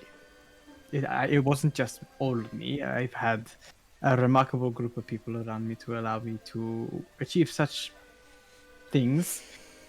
But and I'm glad that the news has reached your ears to at least tell you that I haven't been out there just sitting on my ass, smoking or drinking or fooling around with yet another barmaid. This is, again, I'm getting off track. Mm-hmm. Flor, What, Nix? What? if anything of this, these news pieces that has come to your ears is giving you some sort of reason to question whether or not I have changed. Let me make it abundantly clear. I am not who I was when I left this camp. And even in the space of a few hours, I am changed. And I'm here to tell you that I have taken the deck that you so kindly provided, and with Madame Eva guiding me, her spirit, I have managed to make a prophecy of sorts. And this prophecy was something that I personally didn't feel like something would ever happen, but given the last thing that Madame Eva ever did for me and my friends was tell them of a prophecy that would change everyone's lives. And that is what I intend to do with this reading. I mean, Nix, every Vistani can play around with some tarot cards and get some hints of prophecy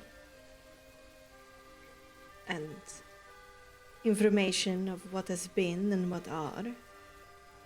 But it's a completely other matter to be able to read the card like Eva did. She had a long time to get used to it and understand. I have started going down that road thanks to you. And I do feel that Madame Eva is there helping. I remember in flashes how she did things, how she read the cards, how she placed them, how she knew what to think, and the cards are revealing themselves to me, but it's gonna take some time. Sorry. I'm here to tell you, Flor, that I wish to put my name forward for the voting tomorrow.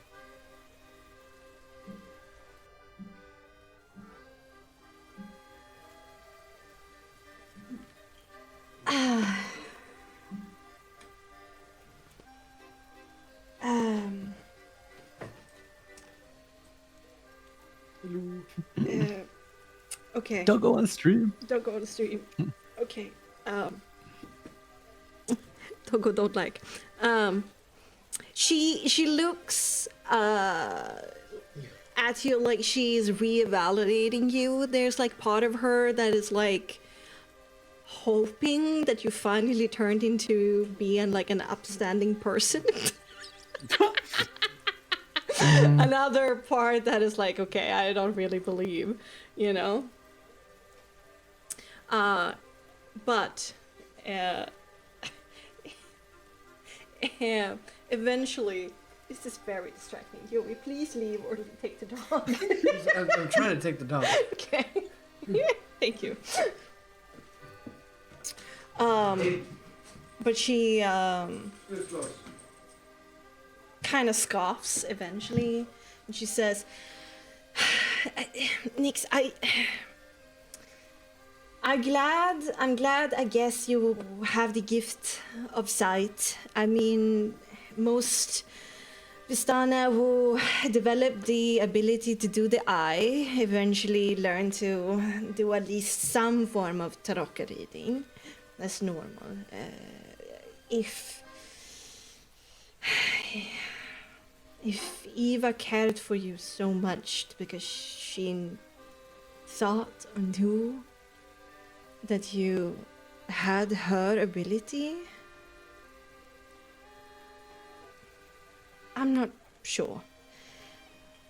And I guess your unique position, and in the light of the things we heard that you've done, and the things that we know that you've done in Valaki,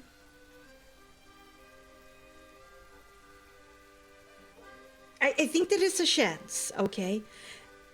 But you need to come to me with, like, some kind of proof of having at least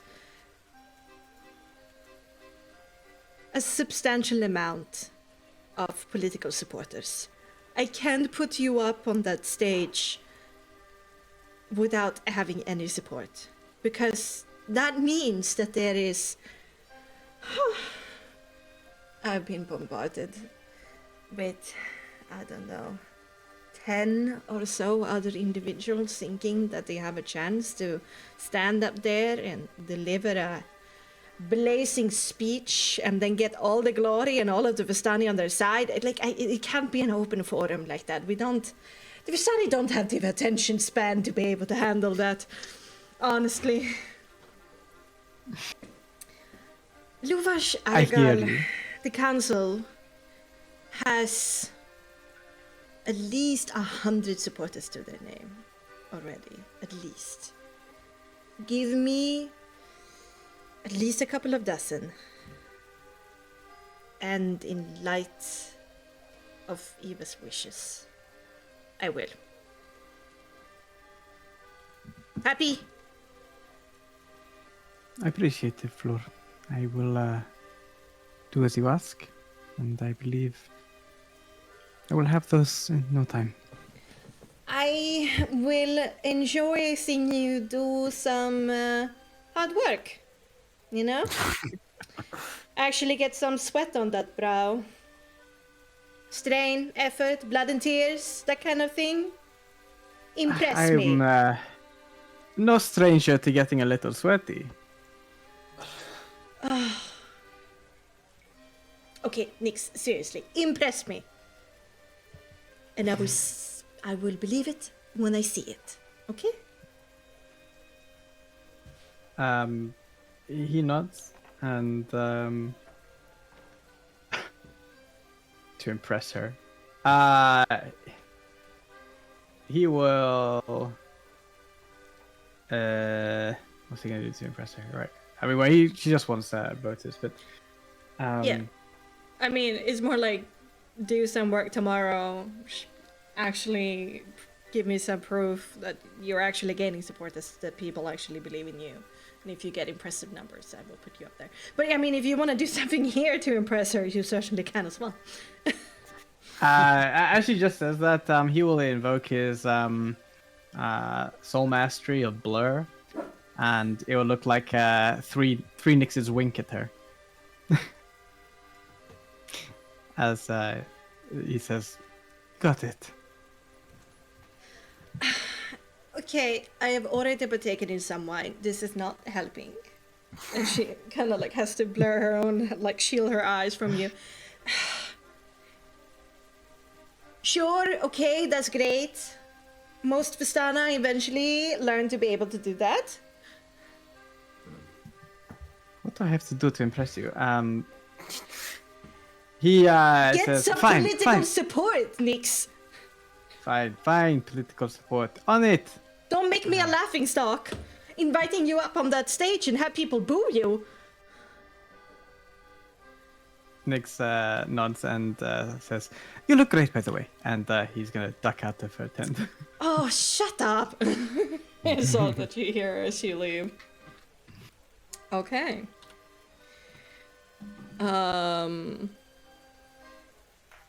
It took some while took some time to inform Sophia of all the things you wanted to have on the pamphlets. So all in all, I'm gonna say that was still about an hour.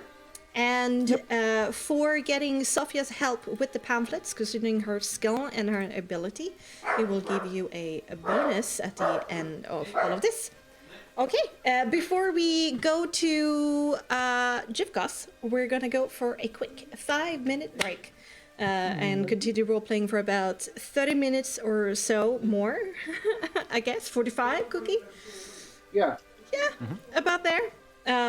Aiming for like an hour or less of more fun and political drama to be had. Yay! Pet your pets. Refill the glasses, get a snack. Thank you so much. Okay. Eric, so glad to have you here. Yeah, the big bad evil guy of scheduling hit us hard, but I finally started to be role-playing again. We had some chain of bad luck with scheduling. Good night. Should I take the dogs in? Yeah, please. Yeah, I know. Oof, indeed. But here we are. I'm role playing tonight, and I'm happy. Yeah, we're. Thank you. Yeah, I know. Look at the carousel of lore info also about the campaign. Spent some time on that. Yeah. Some good behind the scenes work. We're doing a political drama right now of campaigning for becoming the president of the Vistani, which is completely coincidental what is currently going on in the world. But I guess, hey, it's on everybody's mind. Yeah, indeed. Make Burway great again. I was just gonna go refill my glass and I'll be right back, chat.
There's been a presidential election going on somewhere all year. Ah, that's true. Guess it just feels more pertinent, so to say. No, this is a very important one. Yes. For the past decade. For all time. Oh. Since Greece.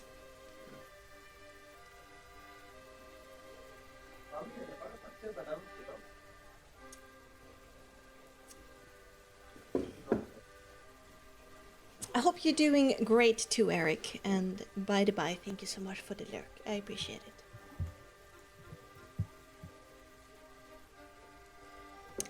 it. Great.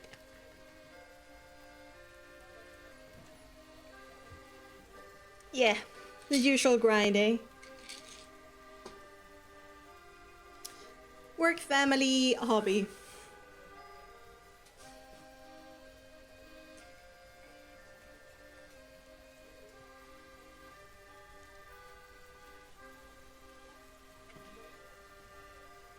All right. Yep, I come back to 6 campaigns a week. For me, still work, achieve full time. Holy macaroni. Okay, I just thought 6 campaigns per week. Oh my god, but if you do that full time, then it seems a little bit more manageable. I just remember I had 3 going at one point at the same time whilst creating Frostmark, and that was hectic. So I was at 7 one-shots on top. I love it. Holy macaroni. Yeah, you're great at what you're doing. 3 is a lot with the job as well. Well, back then I was doing, like, developing Frostmark, hoping to make that a job. So I guess I was juggling that as well, but it was not a job. Nowadays, when I do have a job, it's certainly been cut down a lot. Yeah. But hey, you are able to do this full time? That's crazy. You're doing great work. Living the dream. Developing Frostmark is kind of a full-time job too. Yeah, that's true. But you know, when you work for yourself, you're able to manage your own time. So at least I didn't have to follow somebody else's schedule, if that makes sense. I'm back. Yep, I have some amazing clients. A lot of work, but I love it. Awesome. Oh, honestly, to be able to work with what you love, that's the dream. That's the dream. So happy for you. And you totally deserve it. So talented. Okay, Cookie, are you back? Yes, I am. Awesome. Jules, you here? I'm here, yes. Awesome. Wee woo. Wee woo, wee woo. Hello. Okay, you're back. All right. And Adrian? I'm here. Awesome. Okay, let's not waste more time. Okay. Let's I get. can probably do like another 15 minutes other than like. Okay. I can pull 15 minutes extra tonight. All right, so like more like before 30 minutes over. Back? Yeah, so like 12, so like 12:15 for me. Okay, perfect. No. Perfect. Okay, so let's get to our lovable undead giant. Let's get down to Jibcos. business. How To does defeat- this basically time traveled, cursed, undead Minotaur paladin of the Order of the Silver Dragons like to campaign for Nyx? It's To be not the something he's leader of the exactly study. ever thought about or done before in any capacity. So at first he's going to go and try and find something to make him not smell like a corpse. Does Hat of Because Disguise... he feels like that might, yeah. Does Hat of Disguise, like, remove smells? I think it is No. only looks. No, So that's why he yeah. hasn't used it. So there's certainly perfumes you can Yeah. definitely buy. Everything from like the Doesn't more have musky. money. Get money from the bag. It's cool. Yeah, we have Ricton's funds that you're able. Yeah, to we are. Yeah, yeah. it doesn't. You're not gonna have it on you, but like, yeah, you just. We'll waive the idea of you having to come over. Hey, can I have some pocket money? Blah blah blah. Just if it's Yeah. in the bag for everyone, it's available for everyone. Alright. Let's waive the logistics of that. So, does Jivkos go and procure himself some like musky, pine-scented, campfire-smelling, wood-chopping cologne? Or is Sandalwood. it- I mean, yeah, he would exactly. go Or and is it find- vanilla and patchouli and roses? He would more be trying to find something that would be like a really good antithesis to like the smell of rotting flesh and stuff. I know I don't know the specifics that would be good for that, but he might just because he is a bit in survival. Yeah.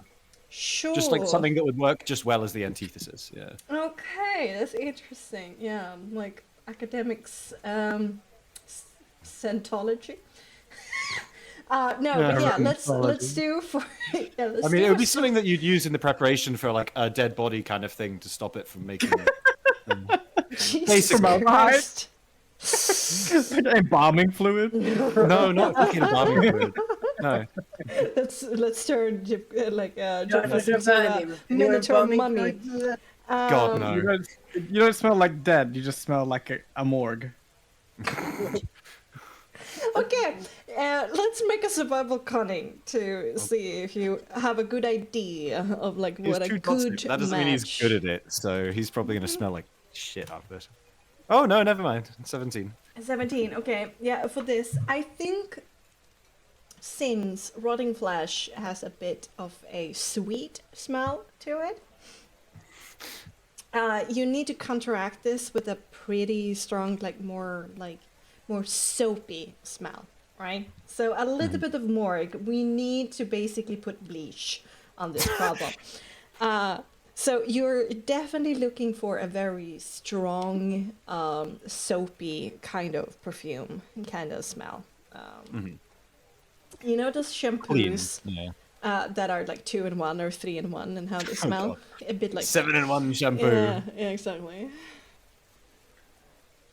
Like a little bit of like locker room kind of bleach, chlorine kind of deal. Strong peppermint flavors. Yeah, mint, peppermint, to go in there to really knock off like the stronger smells of the rotting flesh, and then the freshness to cover up the sweet of it. So he's now a bit of like a minty Minotaur. Yes, there's certainly a minty kind of edge.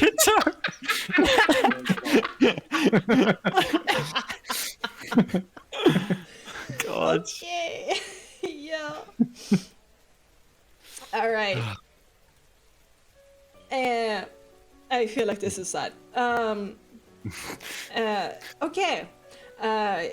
Perfumes in the ye olden days are quite expensive since they are very hard to make. So I'm going to say this is 5 gold coins. Wow. Inflation nowadays, you know? And you're not really good at like negotiating here, so... He also doesn't know what... He doesn't know if money is worth the same as it used to be or that it is now. No, it's true, it's true. So, yeah. It used to be 1 copper. Back in my day. Like $500 or so, basically, is what we're looking at with euros. Alright, yeah. He will purchase that then and employ a decent amount of it. Should I take that off the cheat? Yeah.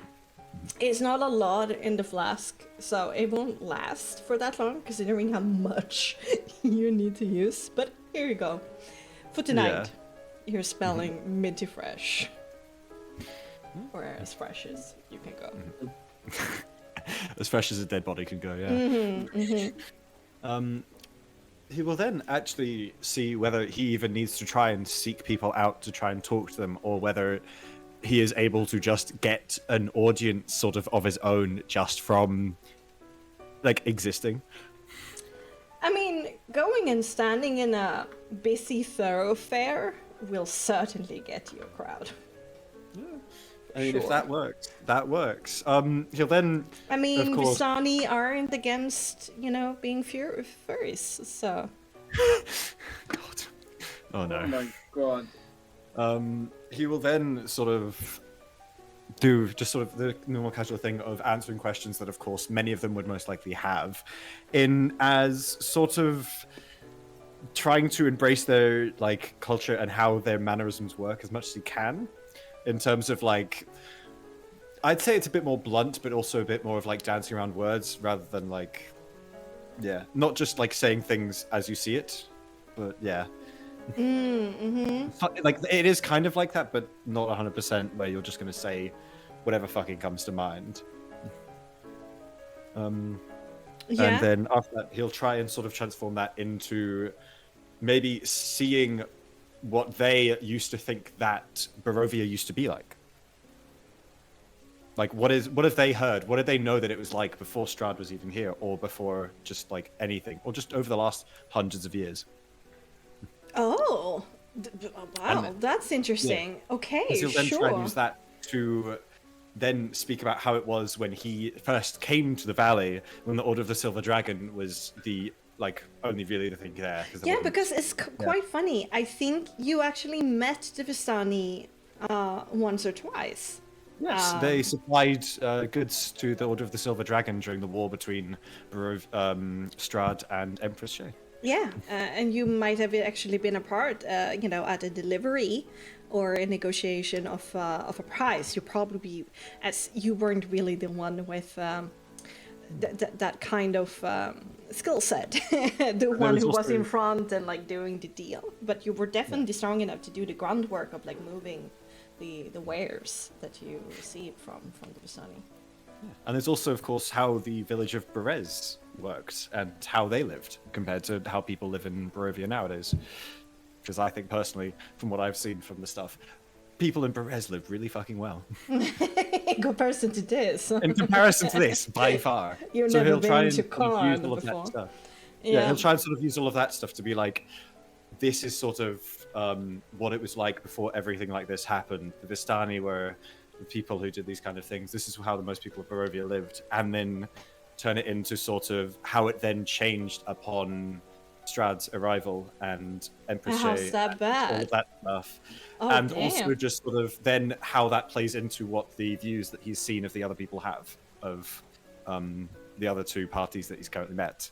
As in, one is very much for Strahd and that stuff, and the other is basically on a neutrality side of this, but then also how neutrality has ended up with people in this valley's history. Not well. Okay, I see. So, Yeah. Whilst the Vistani don't particularly enjoy a history lesson, they're really into They like mythology stories. and Yeah. stories. Yeah, for sure. And he can also mix in a few stories of when he was a knight and actually left the Valley of Barovia before he became a high knight and had to stay more around this area. Okay. I see that. But all of this could just be like nice conjecture and nice fairy tales if they believed that you are indeed a surviving member of the Order of the Silver Dragon, that they are what they were, that you said they were in the past. He does have the emblem of the Order of the Silver Dragon. True, on his chest. but On the the- Vistana only know the Silver Dragon Order to be something. They don't know the Silver Order Dragon, the Order of the Silver Dragon that much, because you know that you were always led supernaturally around Vistani, that you Yeah. never really engaged with them, and so the Vistani have never really found interest in the Order either.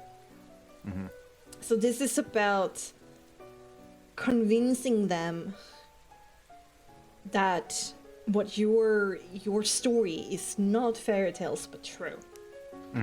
So this will be a persuasion. Would he be able to do persuasion presence just because of the sheer what he is? Would help him in that, as he is literally an undead minotaur with the Order of the Silver Dragon crest on him. And this is just sort of what he is, rather than sort of using words. How do you use that to prove your point? How else would there be an undead soldier, like, in the area? Have they ever seen one of these from another thing? No. Like, where else could he be from and be inside of the mists? Like, because a lot of them are from outside the mists, aren't they? True. And they don't see that outside the mists at all. Well, the Vistani are traveling people, right? Yeah. So they all kind of pilgrimage into Barovia from time to time, and then spend otherwise time in other places in the world. You know, Yeah. being sellers and storytellers and entertainments, as a kind of caravine all over the place. Caravaneer, whatever. Caravaneers or something, yeah. Yeah. Caravanners. Yeah. Oh, there we go. I do believe you have cloaked your spell now, so it's a bit easier for the Vistani to stay close to you. But do you do any demonstration Demonstrations of what specifically? Like his about your endowment condition? of undead? Or Because you might say that, but it might just be like a trick of magic. Why is you standing there and just smelling dubious and looking dubious proof of what you are? They can check for a pulse. They can see for living flesh. There's no blood in his system. There's, yeah. What I'm trying to say is, do you allow them to stab you? He won't allow them to specifically stab him, but he might allow like them to Strangle. pass, yeah. maybe pass him a dagger and like You know what I basically mean? stab it into his hand, and also then show off the sort of quotation marks healing factor he has as well. All right. Okay. That certainly helps. That If certainly he helps. stabbed a dagger through his hand, it would be a hole in his hand because it wouldn't try and close up or anything. Oh, So it'd it be would close see-through. up very strange. Yeah. Yeah. So yes, he would, and if you want, you could do that damage, but No. Yeah, I think you're good enough to damage yourself, so it would within your temp HP. yeah. Okay. Let's do presents. It's still gonna be. It's like a pretty tall order, but That's you. fair. You He's do not the best at it. have a lot of but you do have a lot of information, and yeah. Let's do persuasion presence. He's probably gonna fuck this, which would also not surprise me because he is not, I don't think, that good of a talker. Well, not bad. 13. 13. Have Okay. faith in yourself. Yeah. There's certainly apprehension. There's certainly curiosity, and there are some people who kind of like those who are more inclined towards storytelling or like singing or acting. Make some notes. They kind of say that they want to like verify information with some other storytellers of like stories that have been passed down through generations, that you know insert like certain what the words truly mean and what they were, in particular songs and stories that have been passed down for like teaching and education of the Vistani people. And they do like listen with curiosity, but if what you're saying currently, if it's true and to what extent, they're not entirely certain, but they don't like reject you either. But there's a lot of like suspicion. Yeah. I would be They- suspicious of an I mean, undead cow. they're tricksters and, you know, liars themselves. And when you yourself are able to trick and lie easily, you also mistrust when others do so. But yeah, okay. But there's certainly a bit of like, there's still a question being sowed about is Strahd really a good thing? That is actually what the core Yeah. of the message is, Yeah. and that does indeed come into question to some extent. All right. Hell yeah. Okay. Cool. All right. Jules. Lyria. Yes. Yes. So being a little bit, you know, spiced up, being a little bit numb, just tiny bit drunk, you stumble away from those rebel teenagers, and you're feeling pretty triumphant. Like, hell yeah, my people. My people, let's go. I still got it. Still got it. What would you like to do?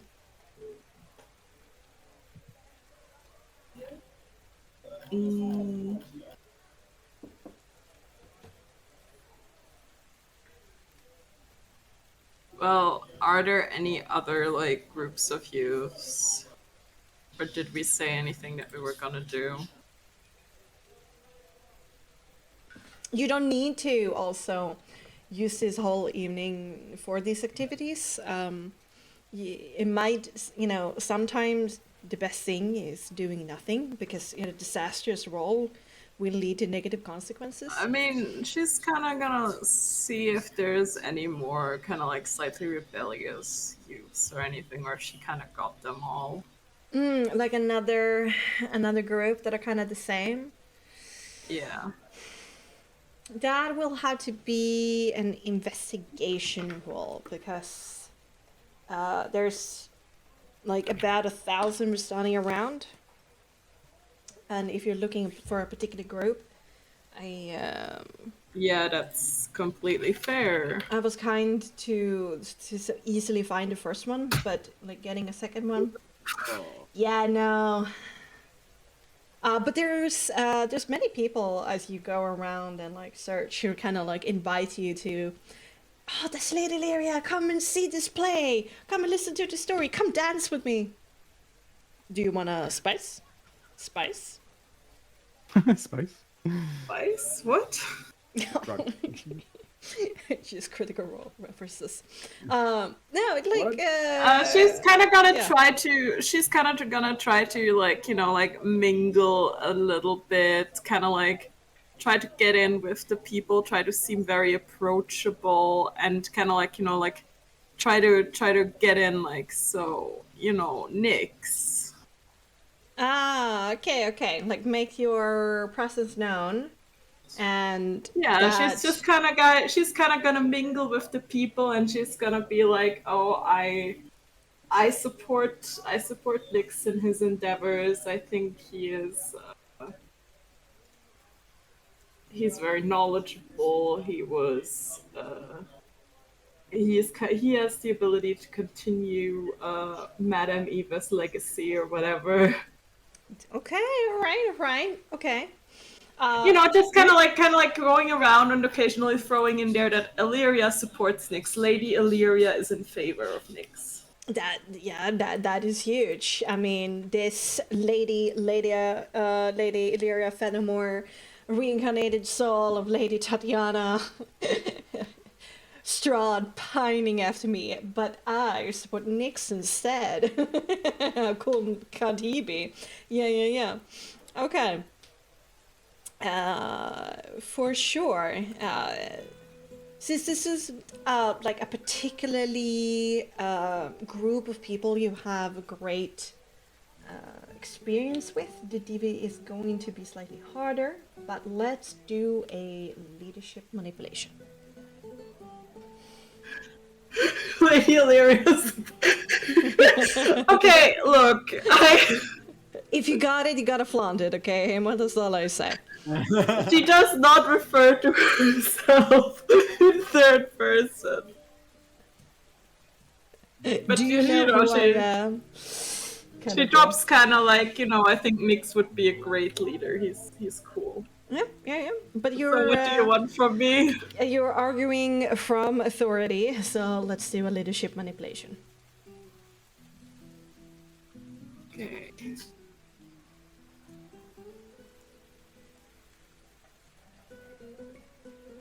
Leadership manipulation. Wait, what is 3 dots? 1.5. So you currently have 3 in proficiency? 3? Yeah, 3. Yeah, so it's 5 plus your manipulation mod. Okay, that doesn't check out on my sheet. I need to redo the math. I'm sorry, I didn't realize that sooner. Oh, no worries. No! Oh no! Someone give me inspiration! I don't have any. Oh shit! I think most people are just starstruck. Fair. And they're quite drunk and drugged up at this point, that you feel like between the shock and the awe and the curiosity that what you're saying is falling on deaf ears. It could be worse. It could be worse. Okay, that's fine. It could be worse. Okay. All right. Okay. All right. Hamertia. Ah, yes. Hamatia, after making her way back from her little foray, will go into the Helena Sunbringer, the playwright from Beyond the Mist, and she will go and try and mingle with some tieflings that she doesn't know, but she really, really wants to know them. And she's going to look for opportunities to create this, let's call it, werewolf conspiracy, in which the werewolves want to take over Astra's chosen, like, alliances. And she's going to, like, speak with them and try to be, like, almost to tell them that she wants to learn about them for, like, a play that she wants to make.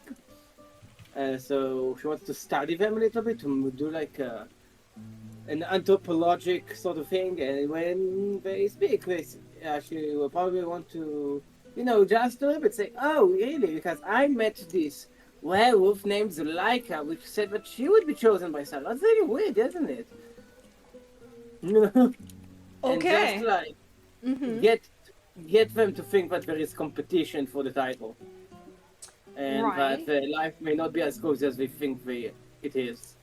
There's certainly been some rumbles of some rumors going around about what the Forest Folk recently trying to do. So that actually finds a bit of a home, but it's still a little bit far-fetched. But on the other hand, there was only like a good story, and this could be a cool conspiracy theory. So I will say DV is high, but if successful, it will be pretty insidious, like Yeah. a slogan, like a earworm that it will burrow its way into the subconscious of the Vistani. Yes. Okay. You're trying to instill fear, but this is mostly lies. So let's do a deception manipulation. Deception manipulation. Okay, let's go. Let's see what my deception manipulation is. What's gonna be? Okay. Please be good. Please be good. Please be good.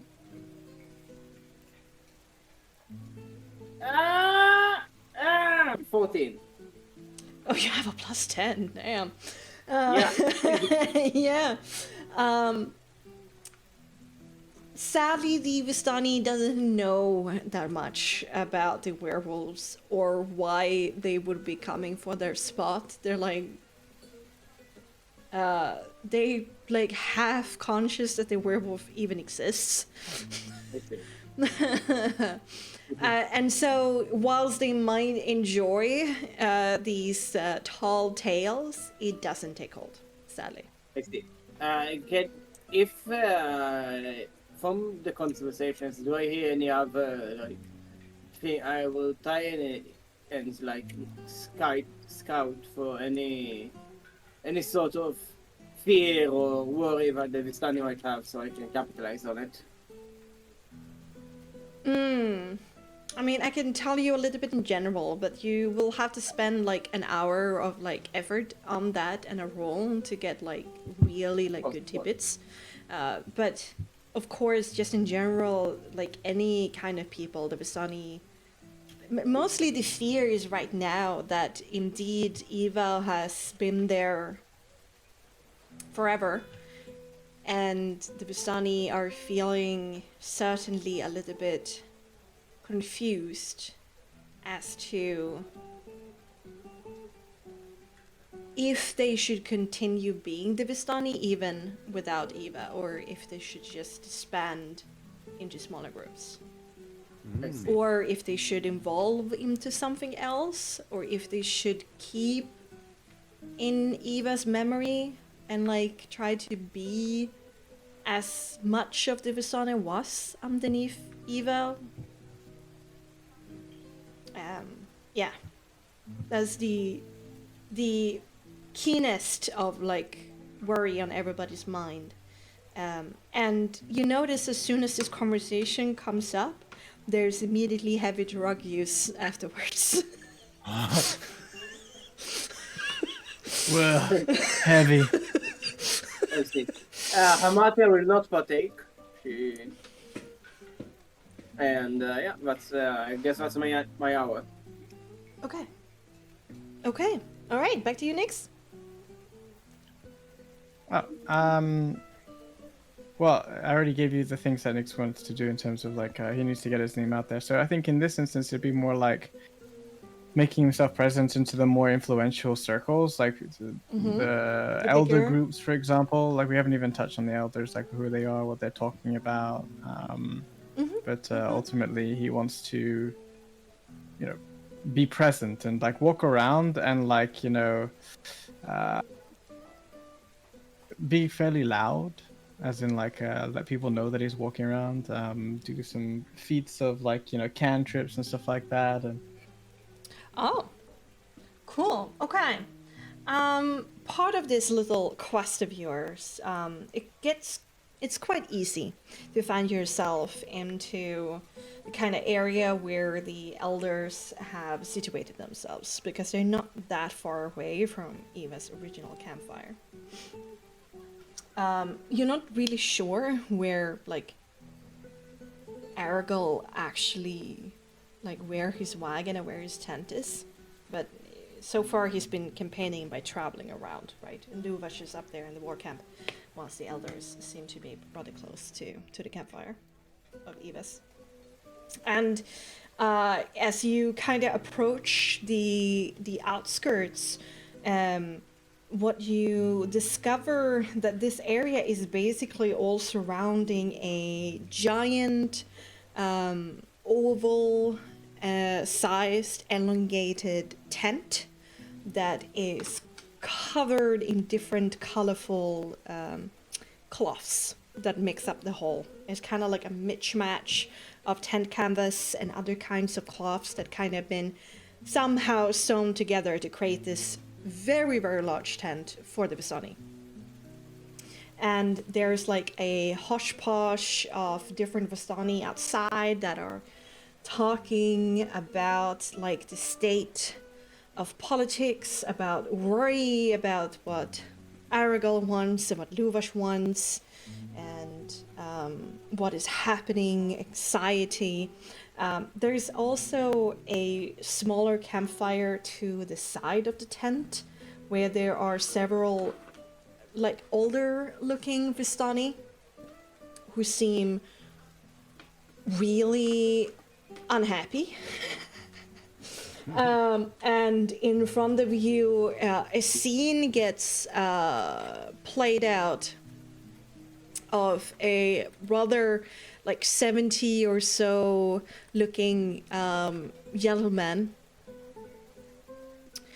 who kind of try to push themselves to the entrance, the main entrance of the big tent, but is pushed back by a few like these guards who stand outside the entrance of the tent. Doesn't have like a uniform. They're not dressed in armor. They don't seem to be particularly like well built or a particular type of Vistani. They just seem to be normal people. But two of these followers, you could say, push back this person, and he squirms and complains loudly. Who do they think they are? I'm influential, I'm cool, I'm wise, I'm a caravan leader. This is bullshit. I should be in there with them, please. I should be on the council. Look at me. I have a right, okay? He seems a little bit drunk. But also very frustrated. And the two Vistani like continue to push him away from the entrance, like murmuring unimportant words of appeasement and discouragement to make him calm down. And there's more disgruntled kind of whispers among the older looking people by that campfire. And in the end, he gives up and sullenly sits down with them. I'll go to that guy, like drunk guy, and not necessarily just as a reactive thing, like oh, this guy shouted something, now I'm gonna go inquire. It'd be more like just sit down for a bit next to him or near him, and then it's gonna pick up a conversation that says like, oh, So I heard that there was a bit of commotion, like they wouldn't let you in, a person of your stature, to the council. I mean, surely they would need someone like you to make valuable decisions, no? Yeah, you sit down among them, and there are a few of them who kind of look at this upstart youngsters there to sit down among these old seasoned Vistani. But this old guy has already started a tirade of epic proportions to the other people of like, how dare they not like let me in, I should be in there, this is bullshit, and like all of them kind of murmuring and agreeing, and he turns to you when you find like a pause in his tirade. I will like float a question in there, like to try and ascertain what it is that he feels like he needs to be a part of. Young man, isn't it obvious? They're going to make all the decisions in there, and if they don't have me in there, it's going to be disastrous. Okay? I am wise. I'm sure. I can read the cards. I have the eye. I have more than the right to be in there and decide the future for the Vistani. My caravan is huge, I tell you, huge. And we steep in tradition, we all do things right. And yet they don't let me. I think truly they're jealous. I will say it right out. I'm sorry. I don't mean to be hurtful. They're jealous of me. They wouldn't be able to last 5 minutes with me in that tent. I have brilliant ideas. It's going to be huge.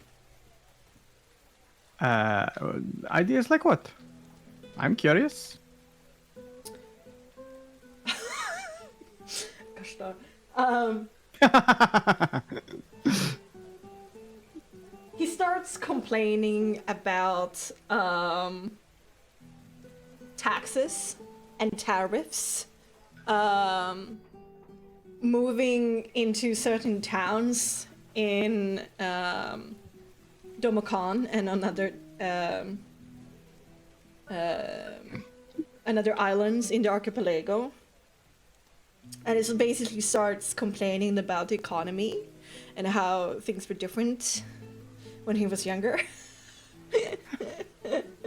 He's young, we're percenters. And the economy has gone to shit, the Vistani is getting impoverished. We need to get a bigger kidnapping scheme going and terrorize the cities to force them to not force us to pay taxes going into their cities. Something like that. I'm gonna like try and verbally try and twist it so that, I mean, basically what I'm hearing is that he's got a big caravan and he wants to make it bigger. Such a huge caravan. Indeed. Throbbing caravan. And I'm going to insinuate that first thing, Nick's gonna let him know that the council don't always have it right. If their taxes are too high, something's clearly not going right with the council. 2, that he is going to be up for voting for, and he will introduce himself, and he will say that he came with Lady Illyria, who is from a very influential family outside of the Mists, where trading could happen, mutual trading routes could happen, and if he and his huge caravan want to be a part of this to endorse Nyx, to then get something out of it. He'll also ensure that trade routes open up over time, with the Mists becoming more less of a hindrance, to allow more people in to increase trade, and therefore taxes can drop and inflation can be under control. So very much more from a monetary perspective, with his angle that he already has a connection outside the Mists to a very influential family of the archipelago. Yes, indeed. Okay, interesting. it kind of falls on deaf ears on this particular guy. Because though he believes that the Vistani shouldn't pay these tariffs, like going over certain bridges or coming into certain towns, or paying some homage to some kind of leader because they're doing trade in their hold, he believes that the council should get taxes from other Vistani. But the other elders sitting around the campfire, as you cannot sit there and argue with him, might get swayed. Make me a... This will also be... I think, actually, you're speaking the truth in that you can probably do open up a little bit of trade for the Vistani in the sense that you're spinning it. So this will be persuasion, manipulation.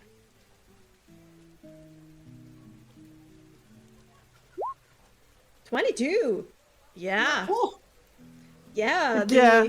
The other kind of elders who are all caravan leaders who might be able to pass these things and with authority make other people vote with them, do start to nod with you and agree with some of the things you're saying. And perhaps out of spite of not being on the council, might turn their vote to somebody who opposes that which they couldn't enter. Nice. Yay! Yay! Trade routes. Yay! Capitalization on the rich. I will say, however, that if you would you try to approach the tent itself at the end of this discussion? I probably would just like listen and hear what they're talking about. Yeah, for sure. But as I said, everybody's kind of like talking, about Aragal and Luvash, and like all people here are very critical of them, and they're thinking that the elders will be the most in spirit Madame Eva successor there could be, because if nobody is capable of being as wise as Madame Eva, perhaps it should instead then be divided. So the power is then held by several people who then can together come close to that wisdom. And that the elders are the closest thing that would uphold traditions and keep things as they are, safe and warm. So it's about normal. division. Yes. If you try to approach the tent to go inside, however,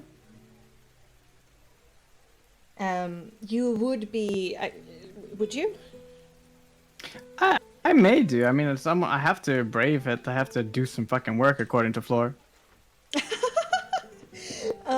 You're stopped as the old man is, and you kind of like brushly push aside at first.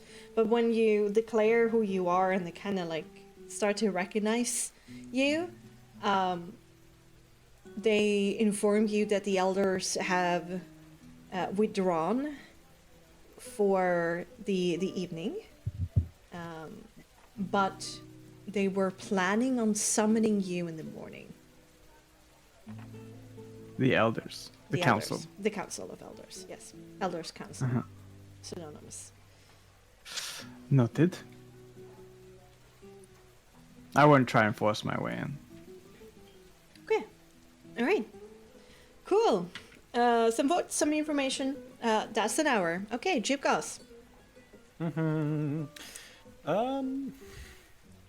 feel like currently after doing a bit that he felt was all right, but he's not the greatest. He might actually go and see if he can see if there's anyone who are sort of spreading stories and stuff about Vistani stuff. Because of course, I feel like there is always people putting on shows and that kind of thing here, even if they're impromptu. If there are people talking about like the past and such, and whether they're interested in sharing their part and seeing like what the Vistani vision of what's happened is actually. Oh, interesting. Interesting. Make me an investigation check with cunning. Oh god. I believe in you. Oh god. Oh no. This could go very badly. Yeah. 2. You know, it might just be the anxiety about the future. So therefore there's not a lot of talk about the past. But there is a lot of like romance, you know, shows like Romeo and Juliet, you know, this kind of like harmless, non-political, romantic fairy tale, King Arthur, you know, like stuff like that. Feel good stuff is going on tonight. He'll actually just go ahead and enjoy that because it has been a very, very, very long time since you've had anything like that. Oh, yeah, and you know, nights usually That's so sad. do appreciate the arts. You listen to people sing, like opera, theater, just dance. And all of these different expressions of love, hate, joy, and mourning, and just the jubilant creativity that people can create, and the stories that weave speak of human nature, humanoid nature. And Nice catch. Nice catch. thank you. And you're whisked away to a less complicated world. Oh, Perfect. Oh, okay. Last hour, Illyria. Anything more?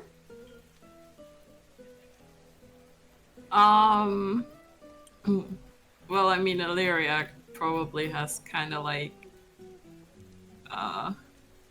gone through whatever she can do, and I don't think there's really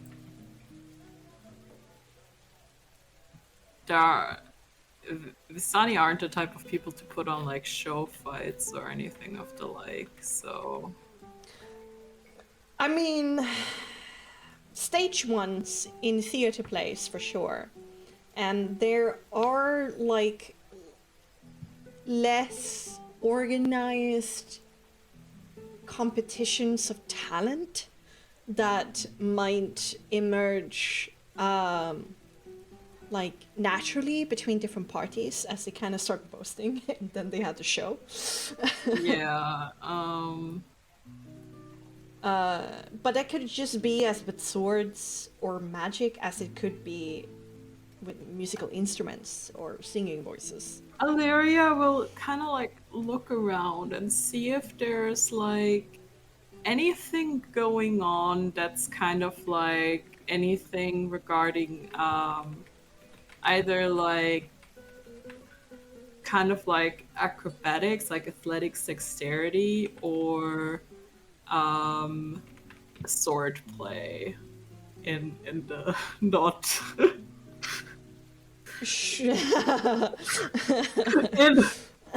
Okay. you know, in the normal sense. Yeah, I know. That's why you laughed about it. I get it. Sure. Yeah, make me another investigation to see if you stumble upon this. It's all about being at the right place at the right time as these things organically pop up. 23. Oh my god. So Okay. you've rolled 2 nat 20s and a nat 1. Yes. I'm waiting for the next nat one to have balance in the universe. No, but okay, what do you want to find? Like, what is, like, Illyria really wishes to find this scenario, and you will find it? She looks for a show of, like, talent that she has a good chance in doing well in. So anything acrobatics related or like You can either you can either find like somewhat drunkenly kind of like fencing, kind of like half training, half boasting, half dueling ring. yes, perfect. Or you can find like almost like circus agility performing Yeah, training. sort of like she'll kind of like approach and hope that there's a couple people who are like partaking in this like fencing thing. Okay, the fencing thing? Yeah, for sure. Yeah, like there's some people like training, like those people when they drink, where they got a lot of physical energy. You found that crap. Yeah. She'll kind of try to, approach them, kind of try to get in with the crowd, and she'll kind of approach them and be like, how about you let me try?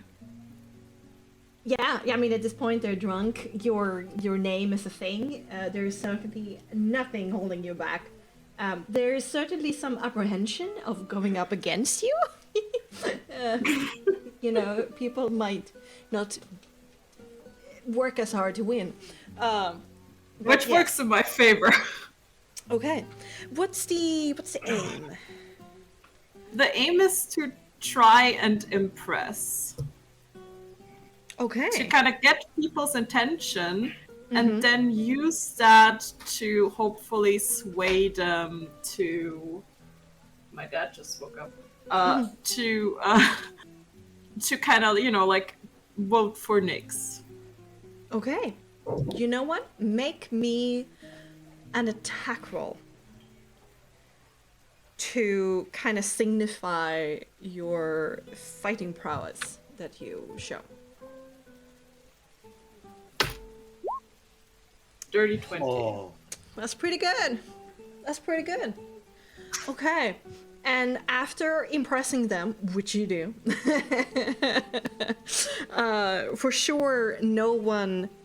You can expect... Like, these people are kind of somewhat self-taught, and even though they have a lot of passion and creativity when they fight, they're not, like, military trained as you. Mm-hmm. She can appreciate that. She kind of, she's a good sport, gives a couple pointers, and then she'll kind of try to get to the topic of, what they might be voting for, and the fact that Nyx is running, and she thinks that Nyx is great, and perhaps if they are martially inclined, that perhaps they could study under better tutors. There's certainly some Luvash followers or Luvash inclined people in this crowd. But she's also just kind of trying to be like, I think Nyx, you should consider voting for Nyx. Just kind of, while she has the attention, just be like, you should consider voting for Nyx. Who made you that limber?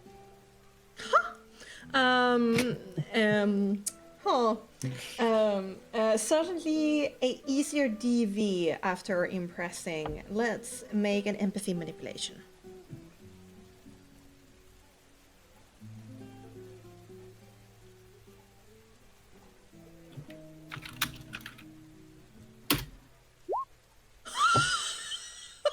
Oh my god.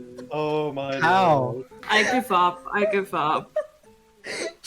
Jules! Oh my god! What great luck and the bad luck and the great luck and the bad luck. Oh shit. All is balanced in the I guess I'm getting deaf ears again. Yes, yes, indeed.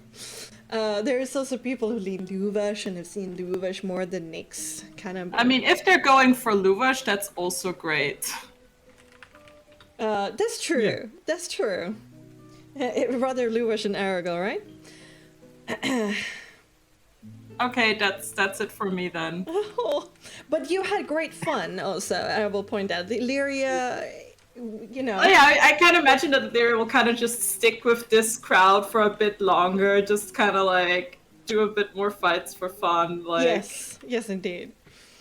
That was kind of like the parenthesis of helping Nyx. It was also just being in your element and forgetting other things. A little bit like Jukos. Okay, quickly, Cookie. Yes, I'm doing this and then I'm off. Yes. So for the last hour, Amatia will go to Helena and go to wherever she can, and she will advertise that tomorrow the new and stunning show Nix Navarre, the true story, will be having its premiere at sundown near our tent. There's going to be a lot of fun. We're going to listen to all of the stories that Nix has personally told Helena, and he dramatized it, and there's going to be a bunch of wonderful actors. There's going to be an undead minotaur. There's going to be some really nice acrobatics, some really, really cool effects, some really stunning animals. It's going to be a blast. It's going to blow your socks off, and it will tell the true tale of Nix Navarre of the Vistani. Damn. Okay. So I will consider this role also to be an empathy manipulation, and if you succeed well on this, it increases the success rate if you would succeed with the crowd. Because you're increasing the size of the crowd by doing this. So if you succeed with the actual show, the next in-game day, it will have a greater positive effect. Okay, let's do empathy manipulation. Please, all good. Oh no. You know what? It would be hard for this to like fail with like a 9, but you do increase the crowd, but not much. I see. Yeah, and that's it for me. Good night, everyone. See you. Great to have you here, Cookie. We will just finish with this row of activities, and then do today's tally of support roll. Of supporters gained in the end of this. So, Nix, for the last hour. I think for the last hour, Nix has, for so far, and so has the party more or less, like mingled and gone to people. And I think at this point, as it's sort of like later in the evening, some people are like tired of dancing or just need a break, and Nix is going to do what he does best, and he will provide entertainment with stories, and like part of his novel that he's writing, this like new tale, the part of the like going all the way back to why Nix left the mist, or his personal goal of leaving the mist, other than proving that he's not a fuck up, is to gain new material, new details and things to write about, to make this book the best book in Barovia.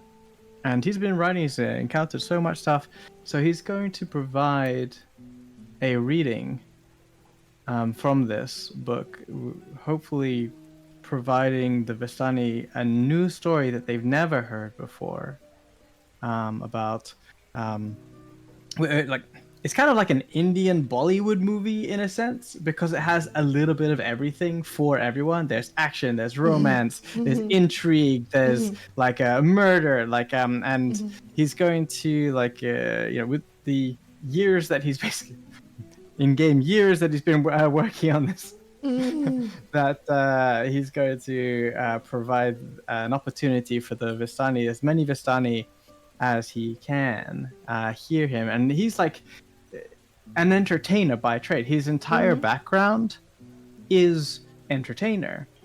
So he's going to put flourishes and voices, and he's going to work the crowd with his voice and his presence of being able to like work a crowd. And the end of it is gonna like at a cliffhanger. He's going to say, if you want to hear more, come see me in the debates. I will be running. Nice. Okay. What is usually the role that you associate with Nix's storytelling ability? He has an academic in it. Oh, let's do. He has like a double proficiency in this academic of being a novelist. Then let's do academics present. Shit, I forget Or how skilled once. Nix is because he's hard. Once in a blue moon. Let's do academics presence.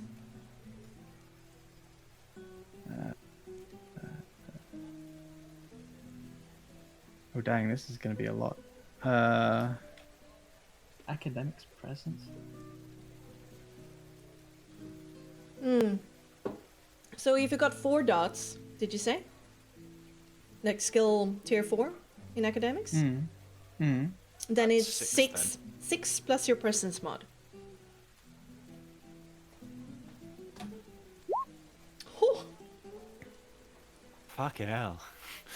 Yeah, the DB was also lower because of the skill in this. The crowd is enraptured.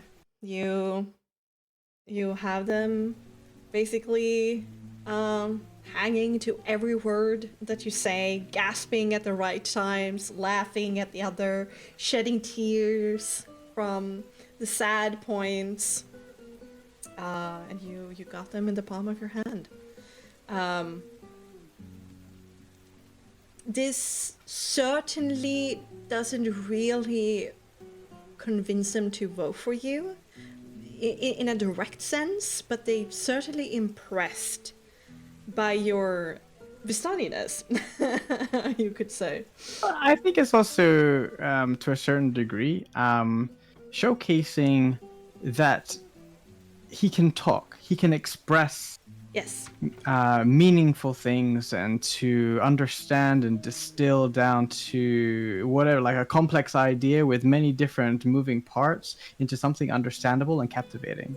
Yes. Like, so if- what I'm coming to is that ears have been more open to you. They're more open to what you have to say. Yay! Yeah. I love open. They're more willing to listen, which might make some roles in the future easier. Cool beans. Very, very cool indeed. A fruitful evening. We got a nat 20 on the counter culture kids. We got a good success on disgruntled caravan leaders. We did great storytelling to a big crowd. And we recruited Sofia and her well-written pamphlets. And we had from Floor, like, basically a promise. Yes, they promise, but that won't affect the role that we are about to do, Okay. which Okay. is a tally of supporters that we have gained today. Oh, nice. And I think that the most normal check for tonight was empathy manipulation. I think I said that most. I don't know. I don't know, you said it twice. That was Yeah. persuasion There also was, twice. Yeah, but one more persuasion presence and one more persuasion manipulation. And then there was a deception, 2 investigations, and a leadership. I will let you decide between persuasion and empathy. Who's going to be rolling? Nix, Persuasion for sure. persuasion, absolutely. We did more empathy. Yeah, let's do persuasion manipulation for tonight. And you get, let's see, +2 from Sofia, a +4 from the kids, +2 from the caravan leaders, and a +1 on the storytelling. So that's 6, 8, 9 for the effort for tonight. Okay. In Plus addition to 9, his yeah. modifier. Yeah. Okay. God, that's Okay. a +20. 35. 35. Holy Fucking macaroni. hell, you're a +18, and you rolled so high. Holy fuck. Yeah. Yay. Good. Yeah, I mean, That's Nix is insane, actually. charismatic, and then all of your work, Sofia's help, you know, it should matter. And it does. let's see. Some quick math, and we will be finished for tonight. Alright, so we get that percent of the still undecided, which is okay.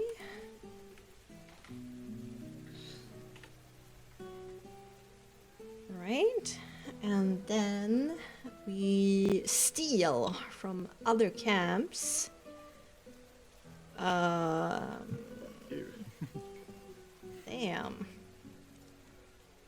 Okay.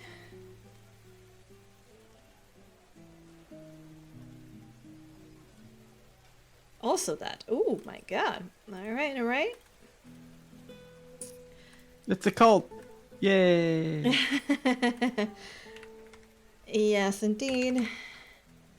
And then that from that. Steal from the elders. That amount.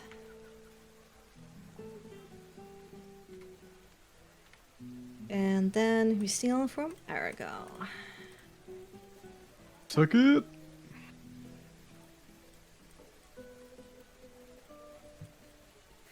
Ooh, that's a lot. All right.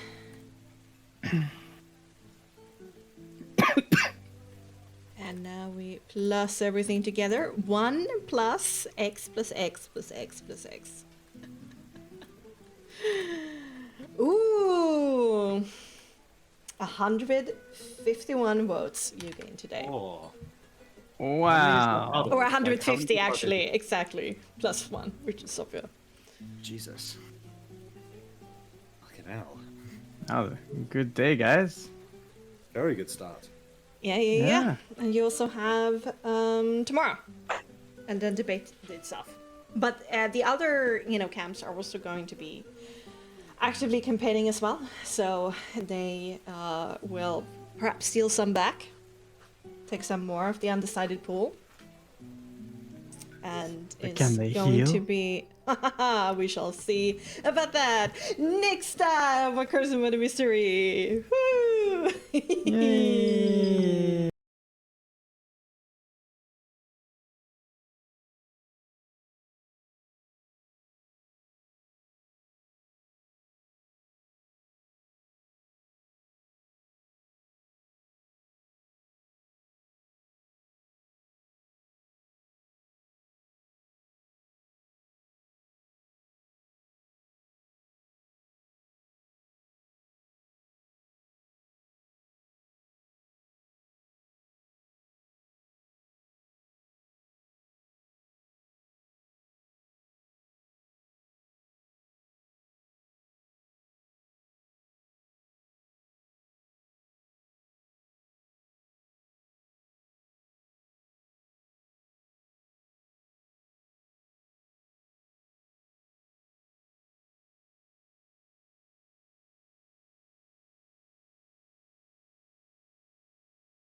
Yay!